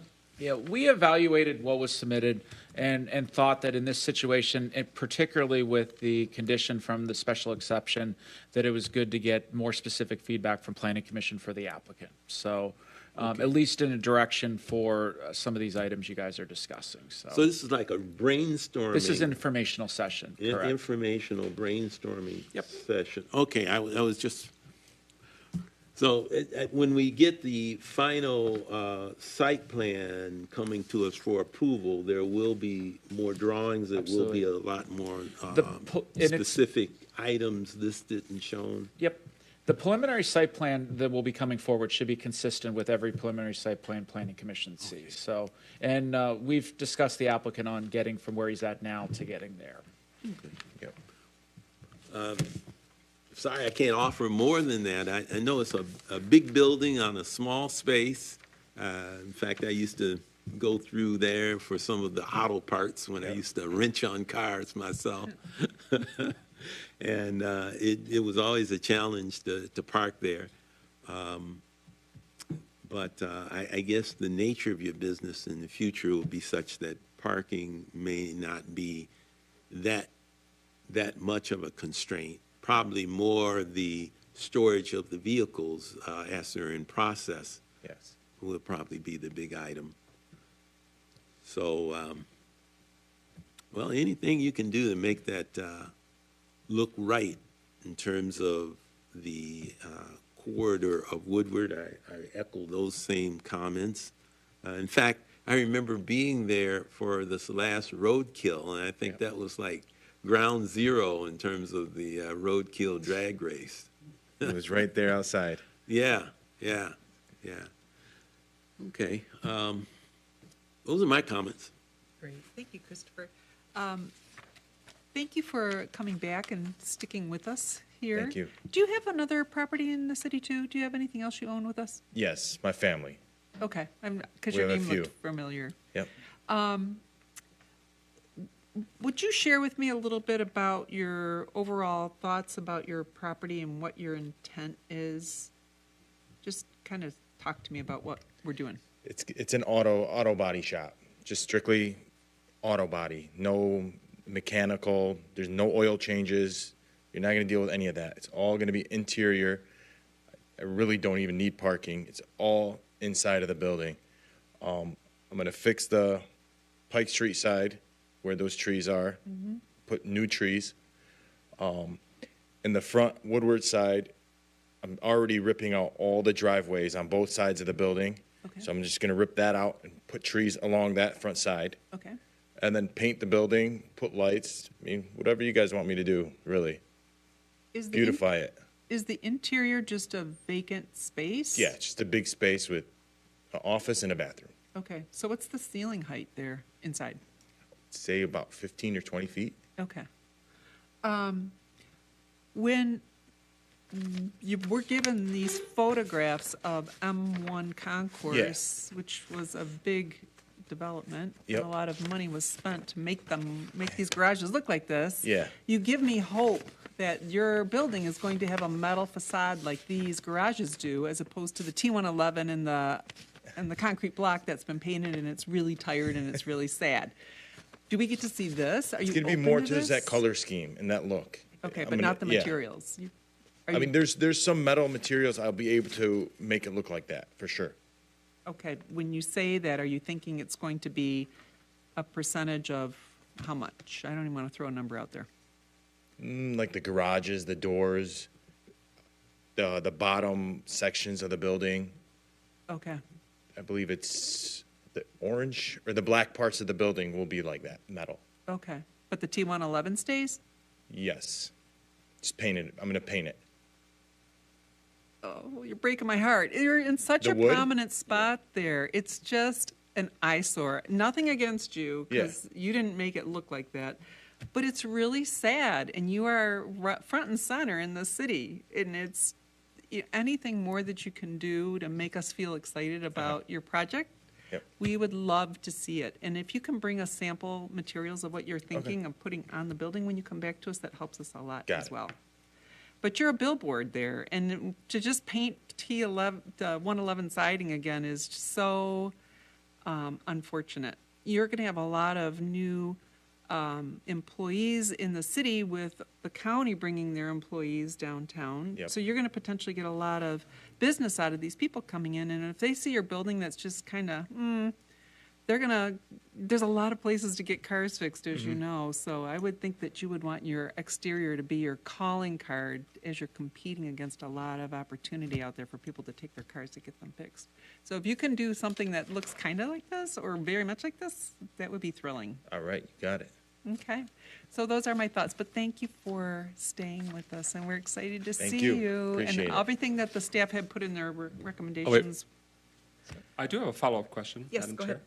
For staff, what would be a business's requirement that's located in their current zoning designation when it comes to public art or, a mural painted on the side of a portion of the building? What approvals or requirements? I know a historic district would have an additional layer, but is there anything beyond that the city currently has prescribed? I think as long as, under current regulations and interpretations, the way the city has been operating, we do have murals in various locations of the city. As long as it's not a sign for the actual business itself, it's clearly differentiated from that, works of art are generally permitted. So it's not necessarily painting on the side, Yono Motors, but we could, if you need to be connected with artists for a possibility, even if it's not the whole perimeter, it could be almost like an accent wall, one section, because there's a unique angularity to these buildings. It's like I'm looking at a trapezoid, I think is the mathematical term. So if one or two of those walls had something that was very, floral, or, had something, it would be a distinct calling card. It would tie into some other public murals that have been done on the side of the Riker building, facing your building, on the retaining wall of sorts that's just south of Orchard Lake Road. That could be a way to thread the needle in some portions of the building where you're limited, where it brings that color, it brings that focal point. Good idea. Would be a calling card. So not obligating you to that, but the city's Arts Commission and other resources can connect you with local artists, so you can consider that as an option if there's not a better way to try and thread the needle. Thank you, Michael. Thank you. Yes, Victor. One other Microphone. question. One other question. I noticed today as I drove by, there was a pile of tires toward the northern portion. I wasn't sure if it was your building or someone else. The building next door. Building next door. Yeah. Okay. Okay. My building's the orange and black one. Okay. The tires are at the And, white building. Yeah, this one did say that they do repair tires, but I noticed that was on the Woodward side. Yep. Northern portion of, I guess, that little outcropping, maybe to the north of your building. Just a whole pile of tires. So, All right. Sorry. Anybody else? Questions? I do have one other Yes. item I would like the commission's feedback on. Please. So the applicant and this property is deficient 14 spaces from what is required in the ordinance Okay. for parking. There's no other space on the property to put more parking spaces. The zoning ordinance gives the planning commission the ability to approve a reduced amount of parking spaces. But if you're not interested in giving that leeway to this applicant, his recourse would be the ZBA. So I was just wondering if you'd be able to provide guidance. Well, and just to add to that, though, an inside parking plan could count, and I think we would want that just based on the conversations we've had with you. But I think your question, Corey, is valid. Even not knowing how many spaces you can adequately fit with our design requirements for a parking lot and for driveway width, I think that's still a question for the commission tonight. So should we not wait until we get more information on a site plan from him? But It's entirely up to you. I was just, if you know now you're not going to approve or reduce parking, that would give him more time to go to the ZBA. So that's all I Okay. was thinking. Okay. I personally would like to see if he's planning on incorporating it into the interior of the building. That's just me. Michael, what, you've got a thought, I can tell. Go ahead. Oh, I just want to, if they're asking for engagement, I don't have strong opposition to that more creative solution. I'd be open to that because of the nature of the business and because of the nature of how the public or consumers would be interacting with that. I welcomed more information about what the interior use would be for those subject matter vehicles. But, based on what's already been put in there, we've codified that outdoor storage, not only is it not realistic and feasible with this site, but it wouldn't be permitted beyond a limited period of time anyway. And that was about, we were thinking one car, one Lamborghini pulls up, with a busted up end, that could stay there for a few hours while you're working to get it in. But otherwise, there would not be, 30 busted up Lamborghinis that lined up outside. So, to answer your question, I don't have a sort of doctrinaire opposition to it. I'd be receptive, depending on how it works for the functionality of the business. Okay, good, thank you. Sam? I would defer the decision until after we have an interior storage and parking plan. Great, thank you. Sue? I echo Commissioner Henley's comments. Thank you. Christopher? Again, if we can get something specific and the more details, the more items you can give to at least help me understand what's going to be done, the better. And I then, again, refer back to the rendering and the works that we had done of this one gentleman that came before us with the barber shop there. As a reference. Thank you. You've got 11,000, almost 12,000 square feet there that your indication is it's empty and can Yes. hold a lot of things. I would rather wait before we respond to the reduced parking request to see what the interior could hold. Okay. Thank you. Anything else from us? I don't have anything. No. All right, very good. Thank you for coming in this evening. We Thank will you see guys. you soon. Appreciate it. Thank you. Okay, we are on to our next item, which is the zoning text amendment. It's an information session. Corey is going to present this to us. It's the lot width reduction, which will be a citywide item.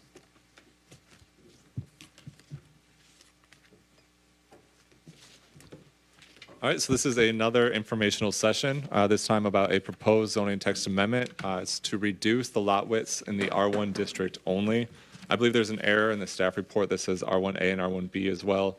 We're just talking about R1. Okay. So the process is, today is our informational session where we're soliciting feedback from the commission. On December 6th, that's when we will bring it forward for a public hearing and a vote. And then from there, it has to go to city council for 2 readings. So as background, it's a city-initiated text amendment to reduce the minimum required lot width in the R1 zoning district from 60 feet to 40 feet. The 60-foot standard was established in 2012 when the current zoning ordinance was adopted. Prior to that, it was 40 feet. Consequently, there are a large number of non-conforming parcels in the city that are restricted from redevelopment despite having lot dimensions consistent with the historic norm of residential development in Pontiac. Many non-conforming parcels are permitted to be developed if more than 50% are within 500 feet of other parcels with reduced lot widths. However, this adjustment to the requirement is poorly located in the zoning ordinance. You have to go all the way to Article 6, I believe, to find it. So we're trying to tighten up the ordinance, make sure you have the information you need in one spot, so people understand that their parcel is available for redevelopment. So basically, this text amendment was requested to reduce confusion and establish a consistent standard. So the goals of the ordinance, or what we're proposing, is adjusting Table 3, found in Section 2.301, and the table found in Section 2.304 to state that the new minimum lot width is 40 feet rather than 60 feet. A footnote has been added that will clarify that the required minimum lot width is modified by the average width found nearby. So this provides the information property owners need in one easy-to-find location. And what that footnote says is that although the width has been reduced to 40 feet, if more than 50% of properties within 500 feet have a larger width, you have to come into compliance with that. So you have to meet that minimum. We're adding that in to make sure that we don't have a lot of parcels that are inconsistent with the rest in their neighborhood. Then lastly, Section 6.506, which deals with nonconformities, needs to be adjusted so that its language is consistent with the rest of the ordinance. So as an example, to give you an idea of what we're talking about, this issue really seems to arise when we're talking about parcel splits. So here we have an example of one large parcel. It is 90 feet wide. Under the current ordinance, it could not be divided again and have a house built there, because then the lot width would be 45 feet, which would be less than the 60-foot requirement in the ordinance. So this would prohibit this parcel from being divided and developed for residential, consistent with what you're seeing elsewhere in the neighborhood. Also, under this current ordinance, it would not qualify because most of the parcels nearby are too large. And to clarify, you're talking about, is that North Ardmore? I don't know the exact, I just grabbed a random. Okay, looks like it's North Ardmore Street on Pontiac's east side. Yeah, it says Ardmore right there, I believe. Very good. So the text that was added to 2.304 states that lot width may not be less than the width of the majority, defined as 50% or more, of lots in the surrounding area that are developed with existing single-family dwellings. Surrounding area shall be defined as all of the lots abutting either side of the street that abut the lot in question, and which are also located within 500 feet of said lot. For example, if a parcel is 80 feet wide and the majority of parcels along the same street and within 500 feet of the property are 50 feet wide, then the subject parcel could not be split, as it would create two parcels with frontages less than the street average. So in summary, these amendments are not transformative because it allows subdivisions and home construction similar to existing surrounding neighborhoods. This would not impact the R1A and R1B development standards, which allow for larger lots. In these zones, the R1A and R1B are generally located on the periphery of the city. This ordinance also cleans up the ordinance to make it easier for residents and property owners to understand the regulations, and all the information they need is going to be on one page.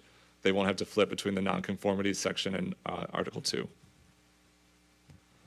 So with that, staff's recommendation is to review the zoning text amendment as presented. Feedback will assist staff in the presentation of the ordinance at the public hearing scheduled for December 6th.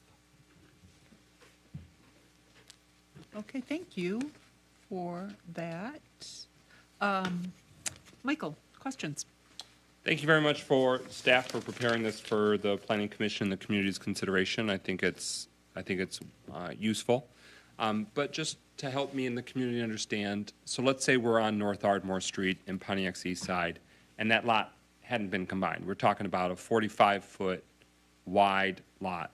Right now, does that 45-foot wide property on Ardmore, is that able to be developed with a home? Hold on, we're getting the slide pulled up. Because what we see on the east side is that there are many pockmarked neighborhoods that if a home was demolished or, a fire happened or due to blight, it was, the home was removed from the property, it's sort of it's dooming that land to dormancy. If an adjoining property owner wants to, then they could use it maybe for, expanded recreational or just, aesthetic purposes. But otherwise, we're seeing a number of properties that are not able to be returned to useful repurposing. There it is. So obviously there's that. This is a combined lot. So the property owner owns those two parcels and it became one parcel. That's what we're dealing with. Correct. And so this language would clarify what could happen if and when a split and a rebuilding was sought for that land, but looks like we've also got a parcel of a similar size. For academic purposes, we'll say it's 45 feet wide as well right now.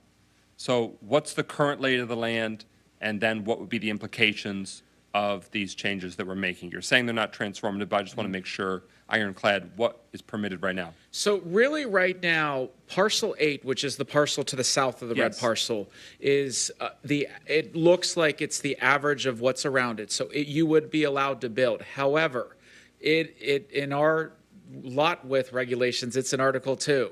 Most people are not realizing that that special exception that allows you to build on a lot of this size is in Article 6. And so what we're doing is we're actually bringing this together to make it easier for people to read. So that's one aspect of it. Now, the parcel 22, which is in red, there's a lot of these that have been combined over the years because people like the extra yard. What this does is it's not able to be subdivided again to a 45-foot lot. It would not be. Right now, based on our correct. current- okay. Anything less than 60, actually. Okay. What this would allow, though, is a subdivision of land and to be able to build on both properties of land once that subdivision occurs. The subdivision is currently what's not allowed for anything less than 60 feet for each individual lot. So any lot less than 120 feet in width would not be able to be subdivided without a variance from ZBA. So today, if that property owner of the vacant parcel to the south that we first were talking about, if they found it in the, buried in the bowels of the text, what's the process? Is a special exemption required? Nope. Okay. They can actually build, and they just go straight to the building department. So it really allows, as long as the lot width is a minimum of 40 feet, and it is the average of the property widths of residential properties within 500 feet. And in this case, that would meet that. So 2022, when what was adopted, was that a change? Was that a variation? Because you mentioned the You mean 40. 2012? Oh, the 2012. presentation said 2022, and I'm like, I don't remember voting on that. But Yeah, 2012. okay, 2012. All right, very good. So in 2012, it made it where it had to be 40? A minimum of 60 feet for lot width. So a minimum of 60, that hasn't been changed. Correct. Okay. Just trying to understand the nuance of that. I will hold my questions for now, but I am receptive to this to be more user-friendly and to see that our land is returned to useful rebuild, redevelopment. I am very receptive to the residential infill overlay district that's not to this matter, but also speaks, it actually speaks to this block, that is in that vicinity as well. So I'm receptive to us being able to be creative with ensuring that our older established neighborhoods that had a much more dense and smaller lot, that neighborhood is able to continue to evolve and innovate despite those older norms that the land is locked in with. Thank you. Thank you, Michael. Tim? I think Mike said it all.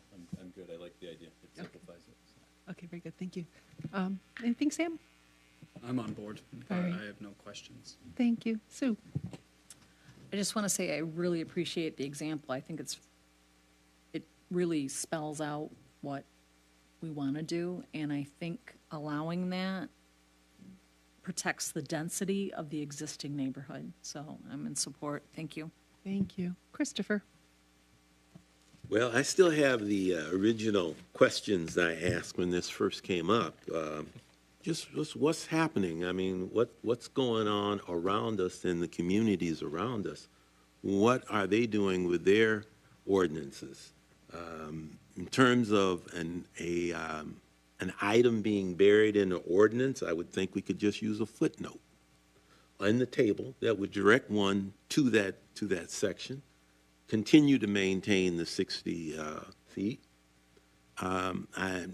The real quick survey I did of surrounding municipalities and townships says that the smallest lot width that they're showing is 50 feet. 50 feet. and in terms of lot width. Now, there was one municipality that actually had a smaller total square footage minimum for the lot, although they had a larger width than 40 feet. But I'm just looking at what's happening around us, and are we kind of setting ourselves up for, on one hand, immediately taking care of one or two problems with older neighborhoods that as we go into the future, we're going to suddenly find that we have these little small lots and stuff, which is something that we once had a problem with over on the east side with a number of houses that had been built, and those lots were very small, and it was, everybody just kind of cleared out. I mean, that wasn't the only reason. There were a number of other factors, but that didn't help. The thought is that we should probably look at what's happening around us, try and forecast that. It gets into things as to the sizes of the houses, the types of setbacks we're going to have on the sides of the houses. Where do we want to go in the future? I mean, I guess I would say keep the 60 feet and just put in a footnote. I'm not sure what would be the minimum. I guess it would be, I'd hate to see the minimum dictated by the average, that being the only minimum square footage would be the average that's around us, because I think we have some lots that are smaller than, we have areas where we have lots that are smaller than 40 feet frontage, don't we? I think some of the old Ferry Farm stuff. There might be a very small area, but generally 40 is the city. The others are exceptions, but Yeah. Yep. So the issue is that under the current zoning ordinance as written, truly the minimum lot width is 40 feet. It's just written in an extremely confusing way in which the two tables say that the minimum lot width is 60 feet, but then in the nonconformities section, there is an exception that explicitly states that if 50% or more of the surrounding lots have a smaller than 60-foot minimum frontage, then you can still build on that as long as it's 40 feet or more, which means that the minimum lot width is 40 feet. And in some areas, it ends up being larger than that, which is standard. That happens in a lot of areas. But truly, the minimum under our zoning ordinance is 40 feet. So the only thing that we are doing with this ordinance amendment is making that clear to people, because people aren't building on these lots that are 40 feet in width or 50 feet in width or 55, whatever it is, because they think that they're not able to do so because they don't meet the minimum lot width, which is not the case at all. The minimum lot width, in actuality, based on this nonconformity section, is 40 feet. So all we're doing is making sure that people are aware of the requirements in the city of Pontiac. We're not changing anything.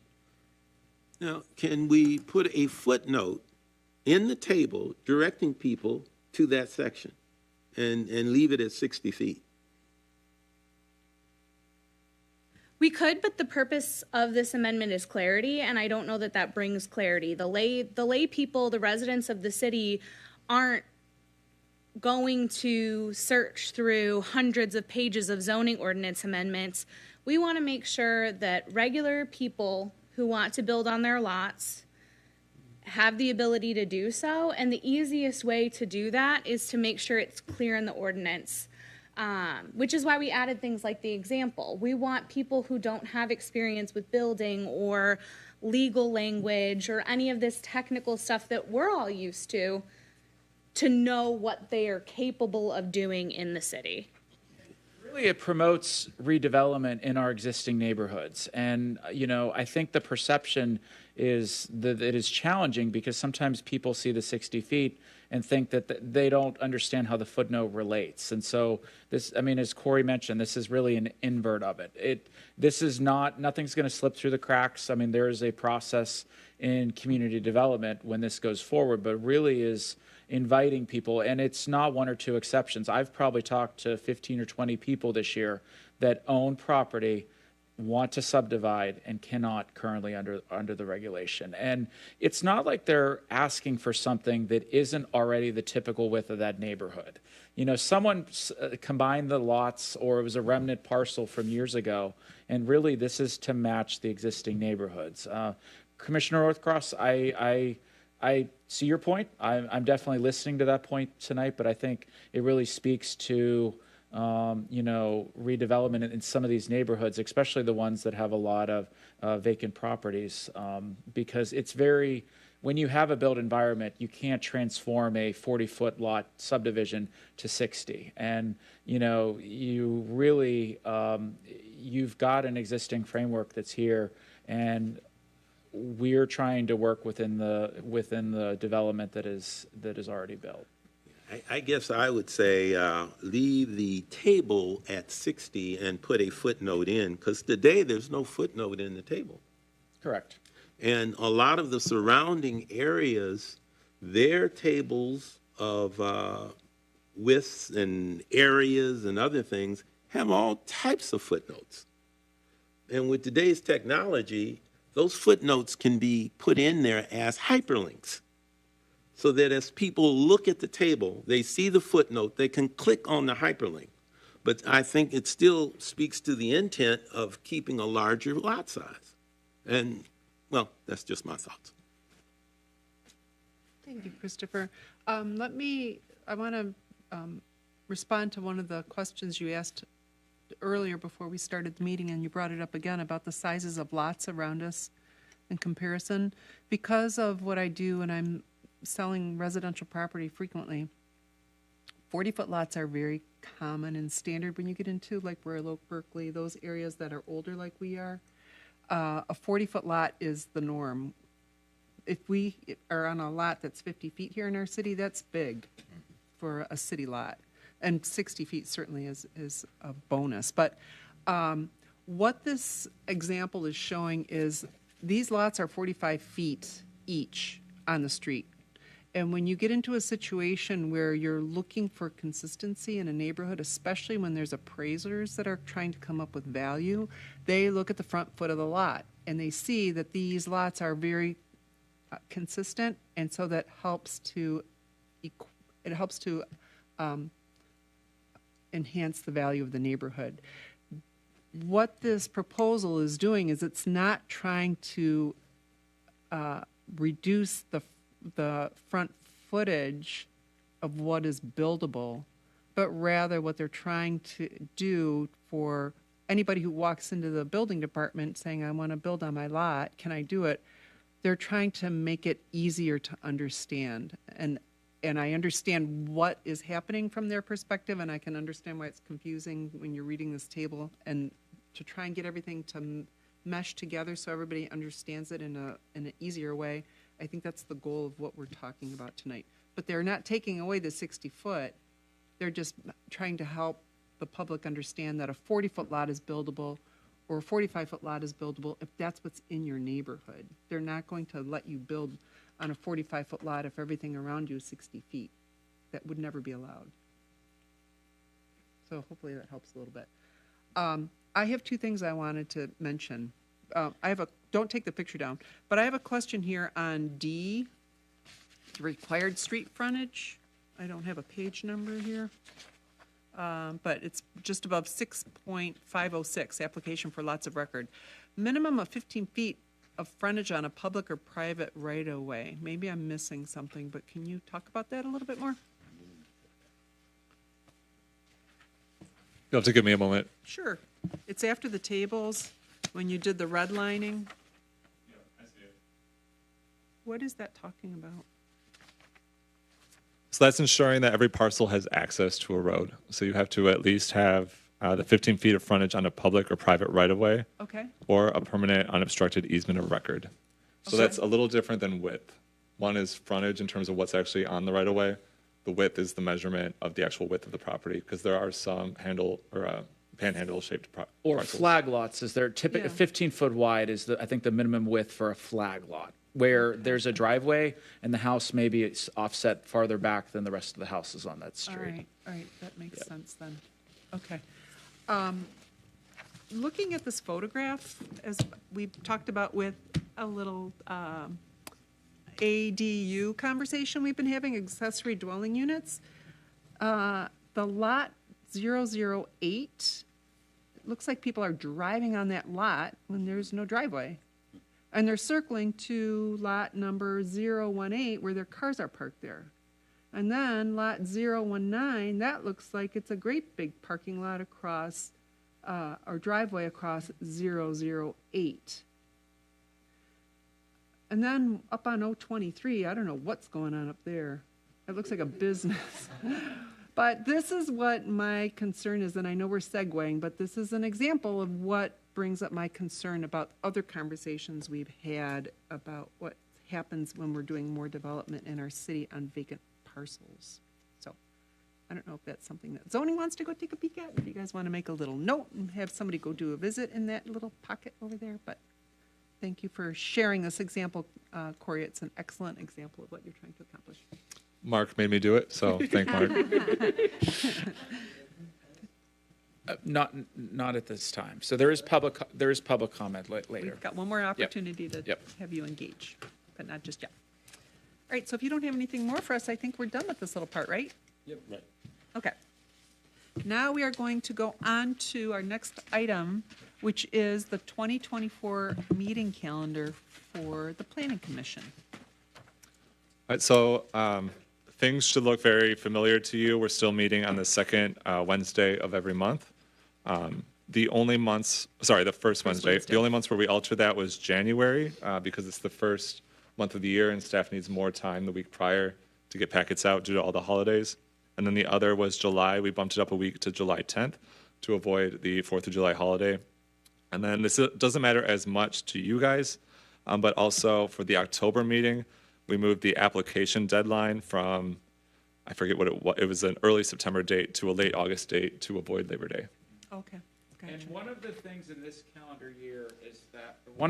this calendar is we've actually moved the submittal date from 28 days up to 30, so you'd be required to submit by Monday.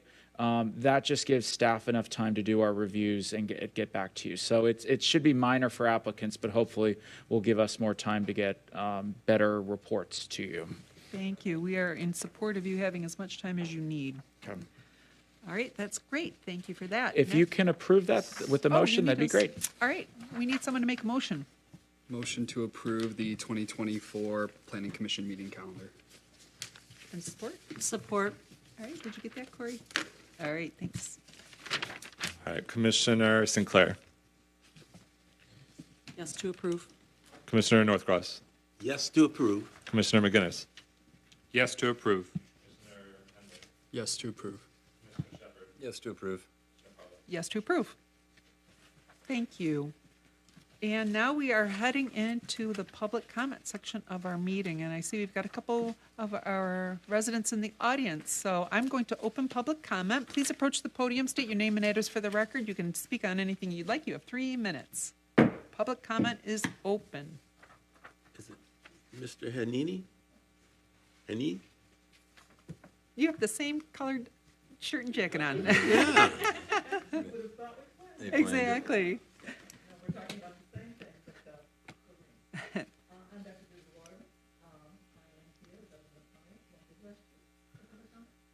Yes. Thank you. could you turn your microphone on? Now it is very good. I'm Dr. Deirdre Waterman. Still. I came particularly to talk about a matter that you've handled previously to give you some additional information that you might be interested in. But I do want to say, I do want to bring you commendations and greetings. This is the first meeting I've been to since I sat on the other side of the table here for 8 years as mayor because I thought economic development was so important that I personally wanted to sit here and be on the Planning Commission. So you've carried that forward in various ways, a lot going on all the time. And I'm just memories that I had as I was hearing you talk. For example, as we did the medical marijuana, brought that to town, we had to go through, what was it, Chairman Parlov, 7 different amendments going Yes. back and forth. So it was very laborious, but we got there. But at any rate, I want to talk particularly and bring you some information about something that has come to me, and I thought maybe you would want to know too, that you previously handled, and that is the rezoning that you handled in Linda Vista for the Mark Twain project. And some of the District 6 people came to me and said they wanted to have some instruction on why this had happened, because they have 142 people who've signed a petition saying not to change the character of their neighborhood. And I know that that was always something that we would have considered when I was on the Planning Commission. And as I talked to a couple of your members, they didn't know that that was the case. Economic development is important, but not all economic development is good economic development. And that's particularly if it changes the character of the neighborhood. That's one of the considerations in changing zoning. So changing from residential, a very nice bedroom community that people are proud of and then have the neighbors, to a C1 is a drastic change, and it really violates that consideration that there not be a change in the scope or the character of the neighborhood. So that's why I want to bring that to you.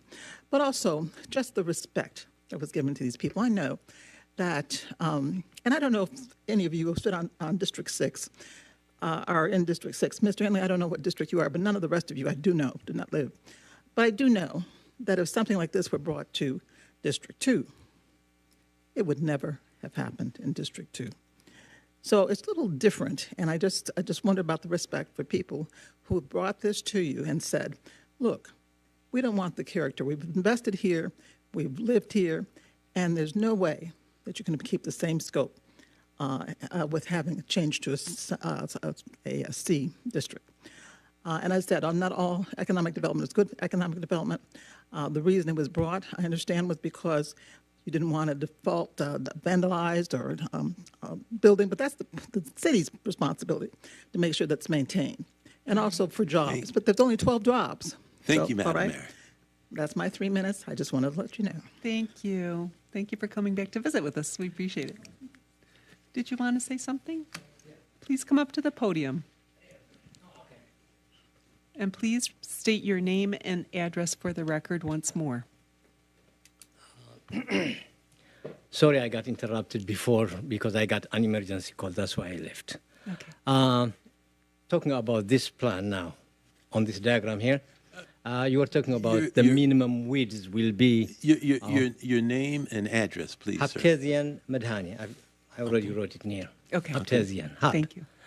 And I was just curious, what will happen if it is a corner house? If the one side of the corner house, the length is 60 feet and the other one is 35 feet, is there any way somebody can build? I am facing for the 60 feet. That is my frontage. That will be what is supposed to be measured. Is there any way they can do that if it is a corner house? We'll have to talk to staff and we'll answer your question after you're done. Do you have any other questions Oh, during that's public it. comment? I Is was that it? just curious because they said it's the minimum is 40. What about if it is 40 on one side and the other one, or 60 on one side, the other one is 35 or something? Is there any way you can take priority? Oh, I've got 60 now in this side or 65 on that side. This will be my front. Mm-hmm. They can say that. Though. That is my question. Okay. Thank you. Sorry. All right. I will let staff answer that question because I think I already know the answer to that question. You only need a minimum lot width on one of the two street frontages if it's at a corner. So if it would be 60 on one side, it would be permissible. No matter if it was 30 or 35 or 38, it would be a buildable lot.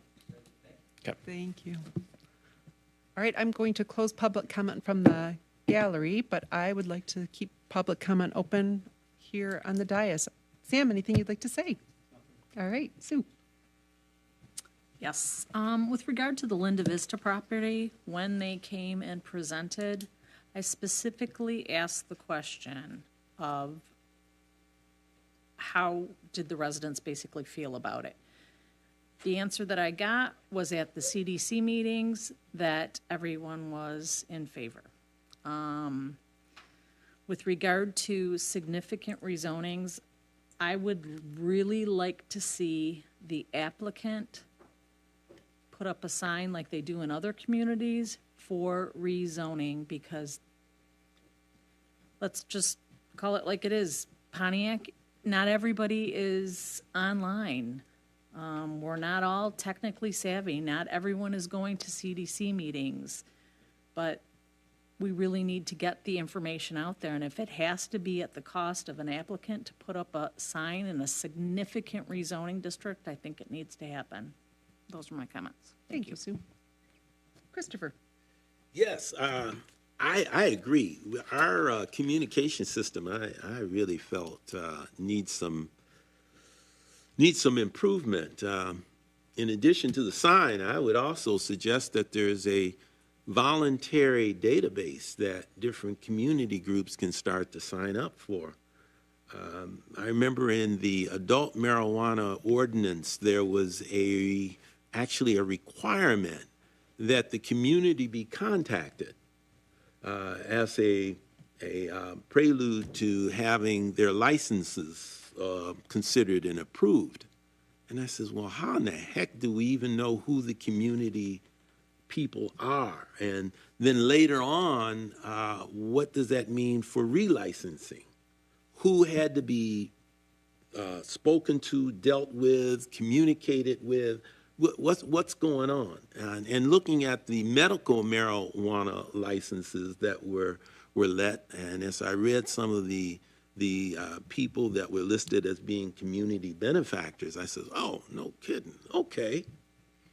I really see there needing to be a kind of a more formalized process for developers to notify the community. I love the idea of a sign. I think that's great. I think that's great. And I would also love the idea of a voluntary database, I stress that, database of different groups within the community signing up, if they meet certain requirements, sign up, and let that be part of the record that the developer, as they come into an area, would have to deal with and make sure these people, are notified, and as part of that whole process of getting the word out. I think we also need to do some more brainstorming about other methods that we need to go through in terms of making sure that the residents who are here, who've stuck it out, who stayed, who invested, who are still here, have a better say into what's coming forward, and also have use this database to comment on how well businesses are working. And we know who these people are that are coming forward and commenting. But those are my thoughts, yeah. The last item, I'm wearing my Pontiac Extravaganza shirt, I guess December 2nd. It's hard to see. Stand up a little. Oh, December 2nd, we're going to have the Pontiac Extravaganza. Very good. And I'm sure Mr. McGinnis will expound on this, but I just wanted to wear this. This is a little shirt I got many years ago, and I intend to participate this year with the Optimist Club and be there as volunteers helping to move people around. But December 2nd, that's really a great time with surrounding communities. The Pontiac community can come out and kick off the celebration of that holiday. So hope everyone can join us. Great. Thank you for that. Mr. McGinnis? Good evening. I just want to continue that thread about how we can better engage the community about prospective rezoning requests. Many other municipalities do have signage that they do. I just encourage us to do something that's sturdy enough that doesn't, those lame corrugated signs that can be lost to the elements, but something that is prominent. I've seen some that are almost like wood framed, installed in property, and it could be based on the size of it could be an acreage designation, right? If it's anything over 1 acre or something like that, because that's going to be usually a substantial project. But there could be other barometers that might be wiser for us. I raised that at the city council deliberations in previous months, so I will reiterate that would be something that we'd be eager to see queued up. If the administration is not receptive to that, just let me know at a diplomatic time, so that way the city council can prepare that request formally. But to the point of the distance, the state law says 300 feet presently. The city council members, myself in particular, are very eager to see that be expanded. So that way it's a wider radius out from a proposal. So that way, if nothing else, a mailing has been notified. There are many other steps that could be taken to make sure word gets out, but that's something that we should bake into the cake in terms of what we're going to go above and beyond the state minimum requirement. My thought is 600, but I want to know what the cost implications of that are. If we, and to staff, is that incurred by the applicant, or is that in our existing, there's a GL account in the community development department where when you have to send out notices that you pull from for printing and postage? It's through the planning's budget for these public hearing notices, both to Oakland Press, which wouldn't be the buffer, but it would be for the mailings as well. Right, yeah, so the printing and a paper of record's going to be the same cost regardless. But I mean, I think we all could recognize that that is no longer the way to reach, the bulk of Americans, let alone Pontiac residents. So I just want to echo that. To update the Planning Commission, your recommendation was for that rezoning. It was acted on by the City Council in a very close vote, but the decision was for the conditional rezoning. There were additional conditions after the Planning Commission meeting. So at the Planning Commission, conditions were offered about the uses that would not be permitted, and that it was a long list. But in addition to that, in between the Planning Commission recommendation and City Council taking up our multiple readings, they had also added that outside storage would not be permitted at the site as well. So I just want to give you that status update. Obviously, a few more decisions were done tonight, and a few more decisions at previous commission meeting will still have to come before City Council for further consideration. We had a first reading for the residential infill overlay district. That was postponed to November 14th, so that way more community feedback could be elicited from districts 1 and 7, because that's where those 3 overlay districts were concentrated. Both of those districts have their monthly neighborhood meetings, a few different meetings taking place, so we've been gathering more feedback about those impacted. I just want to very briefly, and for the sake of time, I don't want to go on long, but make sure a few housekeeping matters have been shared when it comes to things that intersect with our subject matter. The city has, as of today, November 1st, reinstated paid parking requirements and metered parking in downtown Pontiac. I'm going to read you those street names invoked. That it would be impacting Saginaw Street, portions of Lawrence Street, Mill Street, Oakland Avenue, Perry Street, Warren Avenue, and Wayne Street. The code enforcement, so direct city staff will be doing the enforcement of that ordinance and issuing those tickets, but there is going to be a grace period as community members and downtown visitors, so that way it's not, as of tonight, there's a fine that's levied, because that is a change, it's a transition, it's a return, that there will be a grace period where they'll be putting notifications on vehicles and say, hey, in a few weeks' time, this would have been a ticket, here's how you can use the parking kiosks, et cetera. So I want to make sure that was aware, that change was aware for folks. There is 2 informational meetings coming up regarding streets. One is about Huron. This Planning Commission received a proposal, a concept from Michigan State University where they were studying how to improve pedestrian and other aesthetics on Huron between Woodward downtown and Telegraph.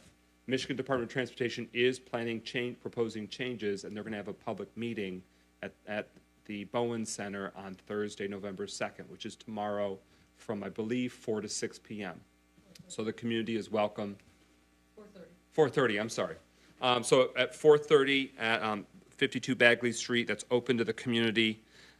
Similarly, there is a community meeting on Wednesday, November 15th. That's here in this room, the council chambers of City Hall. And that's an informational meeting about improvement plans for State Street, as well as for MLK, Martin Luther King Jr. Boulevard, specifically MLK, that's from I want to say from M59 to maybe it's all the way to Perry, but it's like that sort of northern stretch of MLK, not the more residential or closer to United Wholesale Mortgage. But so you can find out more about those respective events. And then, of course, December 2nd, the Holiday Extravaganza Parade that Commissioner Northcross invoked. The community is invited. It's been going for decades plus, and a great opportunity. They've enhanced the event this year. There's a fun run and a run elf run or elf run elf. There's a fun run that's been added, and they're adding the Winter Fun Festival to follow the parade. So rather than it being earlier in the morning to precede the parade, it's sort of a celebration as a crescendo. So I just want to make sure that the community knew about those related items from the planning and land use that have come through so far with City Council or that the administration has shared. Thank you. Thank you. Tim? No comments? I don't have anything special to add as well, so I will turn to staff. So under staff communications, I wanted to follow up with this commission after last month's meeting on accessory dwelling units. This was pulled from the residential and overlay district, and the desire was to discuss this further.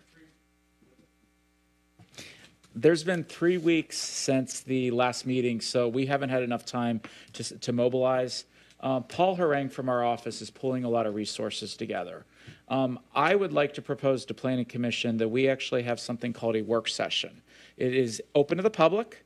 It's not at the dais. We would do it in the executive conference room. And I've been working with Morgan to see within our charter, can we do this? And she believes that we can. We would advertise the meeting as being open to the public. This is an opportunity for us to review the accessory dwelling units, provide analysis, provide examples. Paul is looking primarily at a lot of other communities. What are they that are similar to Pontiac? What are they doing? What are the successes? What are the challenges? I wanted to ask the commission, 2 things tonight. Number one, what can we provide for you to review, to have this fruitful discussion to help move forward? The second one I wanted to ask is, what forum or setup would work best for you in the work session? To be able to review accessory dwelling units as it's presented currently. It's just in the 3 residential infill overlay districts that are proposed to City Council. I think everything's at play. You look at architecture, you look at existing conditions, you look at parking, you look at setbacks. There's a lot of things that I think Planning Commission from last month wanted to study, and I just wanted to make sure staff had the direction to be able to provide whatever analysis or resources would be helpful for you. Thank you. Do you want feedback on that right now? Yes, please. Okay. I'll start at the far end. Sam, anything you want to add? No? Sue? I think one of my big concerns with it is enforcement. I remember being at a community meeting and hearing a resident speak about their landlord renting out the garage and just running an extension cord out there for electrical. I also have concerns regarding just parking in general. We have an aging infrastructure and we do not have funds to improve it. I mean, what are we going to be doing to the infrastructure that's in these communities that, in the overlay districts where you can have this? I just need to do some more homework on it, to be honest. Okay. Any information additionally would be nice. Also, I mean, if you're going to have an accessory housing unit in the back, is it going to look like an additional house, like in the back? I mean, there's certain aesthetics that I would want to see. I guess I don't really have a clear answer to alleviate my concerns. I will say, if I may add, enforcement is something that I think we're discussing with how it was presented, and we're evaluating changes. I don't know if there will be, but I think there will be that. If you find anything that might be fruitful for the Planning Commission as a whole, please share it with us, and I think we can share it in the packet in advance of the meeting. So Definitely, I will definitely research, as Corey knows I do, and we'll forward it on. Thank you. Thank you, Sue. Christopher? Wow. One of the items pointed out in the public hearing was that of density. And I know some of the developments, residential areas, they speak to a formula where they set aside certain lands that will not be developed as a way of kind of maintaining a living space. And when you put humans together, too close together, you get some things happening that aren't always good. So just a thought of that thing of movement, transportation, parking, recreation, as we start to put these dwelling units in, how do we speak to those issues and the density that would bring within that area? You know, I mean, today we already have a setback. I think it's for the backyard to the back fence or to the back area. That goes away, I would think. Thank you, Christopher. Michael? I'm eager to learn more about, the practical application of it, what it would mean for neighborhoods. I am receptive to more density in our city where it makes sense and where the areas can handle it. I represent the east side of the city that was inherently developed to be dense. And so it makes sense that density can be handled, and structures were often built for the purpose of accessory dwelling units or future compatibility of it. But it really goes down to what we're going to require to ensure make sure people are safe, and how are we going to make sure that that is enforced. We have the capacity now to move in that direction with the high volume of inspections and code violations that have been issued. This year alone, over 13,000 code violations have been issued. Thousands of rental inspections have been done, trying to, at long last, get those that were, in the shadows, rental properties that were in the shadows and not registered, licensed, inspected, and not being held to the same standard that those that were. So we've made great strides, but I think we need to know that we can continue to move in that direction in a sustainable way that would be viable, because we don't want to create more loopholes that could then be exploited or abused, and therefore residents are exploited and abused. But I am open to the concept. I think that there is merit to it, and I think that there are many different structures and neighborhoods that can thrive from it, which creates more varied housing options for a variety of uses. We've referenced them with family members, but it's not always necessarily family members. In many instances, it may not be. The area where I live, I mean, it was built to be multiple different uses, duplexes mixed in with single families that have basement access, like since the 1920s, walk down basement steps that, otherwise other properties wouldn't have. So that accessory dwelling unit concept was very much alive and well in the east side of Pontiac, in certain blocks in certain neighborhoods over 100 years ago. We just got to make sure it's done safely, with standards and with follow-up and enforceability. Thank you. Tim? No need to add anything. Okay, thank you. My concern, I echo Sue, is how we're going to enforce this if this comes to pass. And I just don't think it's appropriate in every part of the city. I just don't see how anybody wanting to build a little whatever in their backyard is going to be approved to do that. I will do some additional research too, like Sue will be doing. And as I had mentioned to Mark, I've not seen these in any other communities when I've been selling real estate. It doesn't mean that they're not out there, but it's not anything that's locally common in our part of Michigan. So I just have concerns, and I hope we are proceeding prudently and not with too much expediency. That's it. So, and just to recap, this will be a work session at the conclusion of the next month's Planning Commission meeting. There will not be a public hearing to the earliest of January, early January for this item. So really, I think staff's going to hopefully get a synthesis from Planning Commission of working through and talking about the different aspects of this ordinance and the regulations that are there. And then that will be evaluated to move, and staff will work with our legal team to update that ordinance. And so, Thank you. okay. I have a mix of items. I thank Councilmember McGinnis for covering some of them, so my list is a little smaller. Vernita Duval, Commissioner Duval, did email at the beginning of the meeting apologizing she could not make it tonight. I do want to thank Commissioner Northcross. We have Adobe at Advanced Adobe at a staff level. When the city updated Outlook, you've been seeing those Adobe links.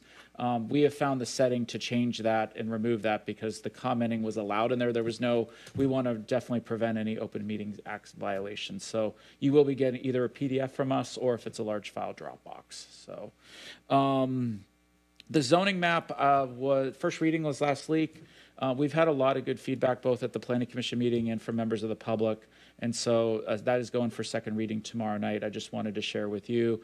And then I have a meeting set up next week that we can finalize some of the cartographic things of the online web map and make it a better tool for people. So we should be seeing that come soon.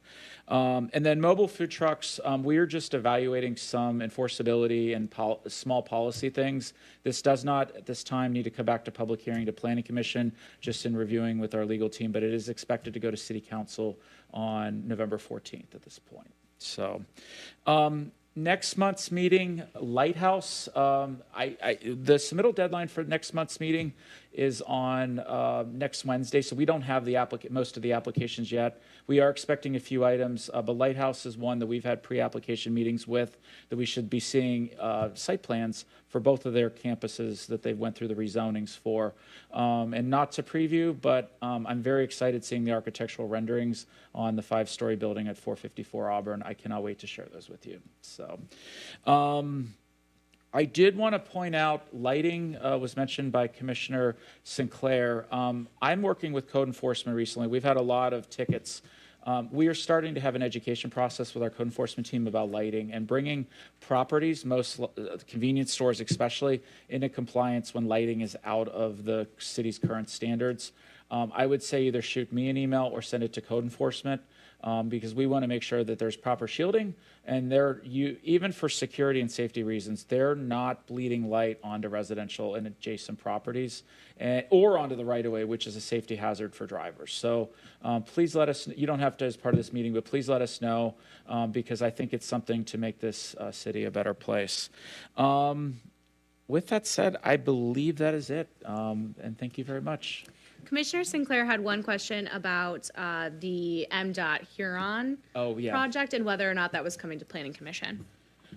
So really, my understanding about this is that tomorrow's public hearing is part of an MDOT process to make pedestrian safety and make roadway improvements to West Huron Street. If any of this takes place on private property, it would come to Planning Commission. But if it's in the right-of-way, there does need to be a public process with the meeting and I believe a resolution with City Council. I would encourage anyone that's interested to provide MDOT the feedback because they're really the ones driving this and they maintain the road. But it is not anticipated that I'm aware of that this would come to Planning Commission because of these improvements are taking place within the right-of-way, which is outside the jurisdiction of Planning Commission. So. They are utilizing properties. One specifically in Seminole Hills and I believe another. Okay. Are they acquiring right away or are they utilizing private property? Like storing for their construction? No, they're utilizing. Okay. So is it appropriate or inappropriate to speak at one of those meetings? Irregardless, you are a resident, I would encourage you to attend the meeting and speak like tomorrow at the open house if you have the opportunity. Okay, thank you. And I will, with that comment tonight, I will check with our Public Works team and just determine that we do the right process. So thank you. All right, thank you. Yep.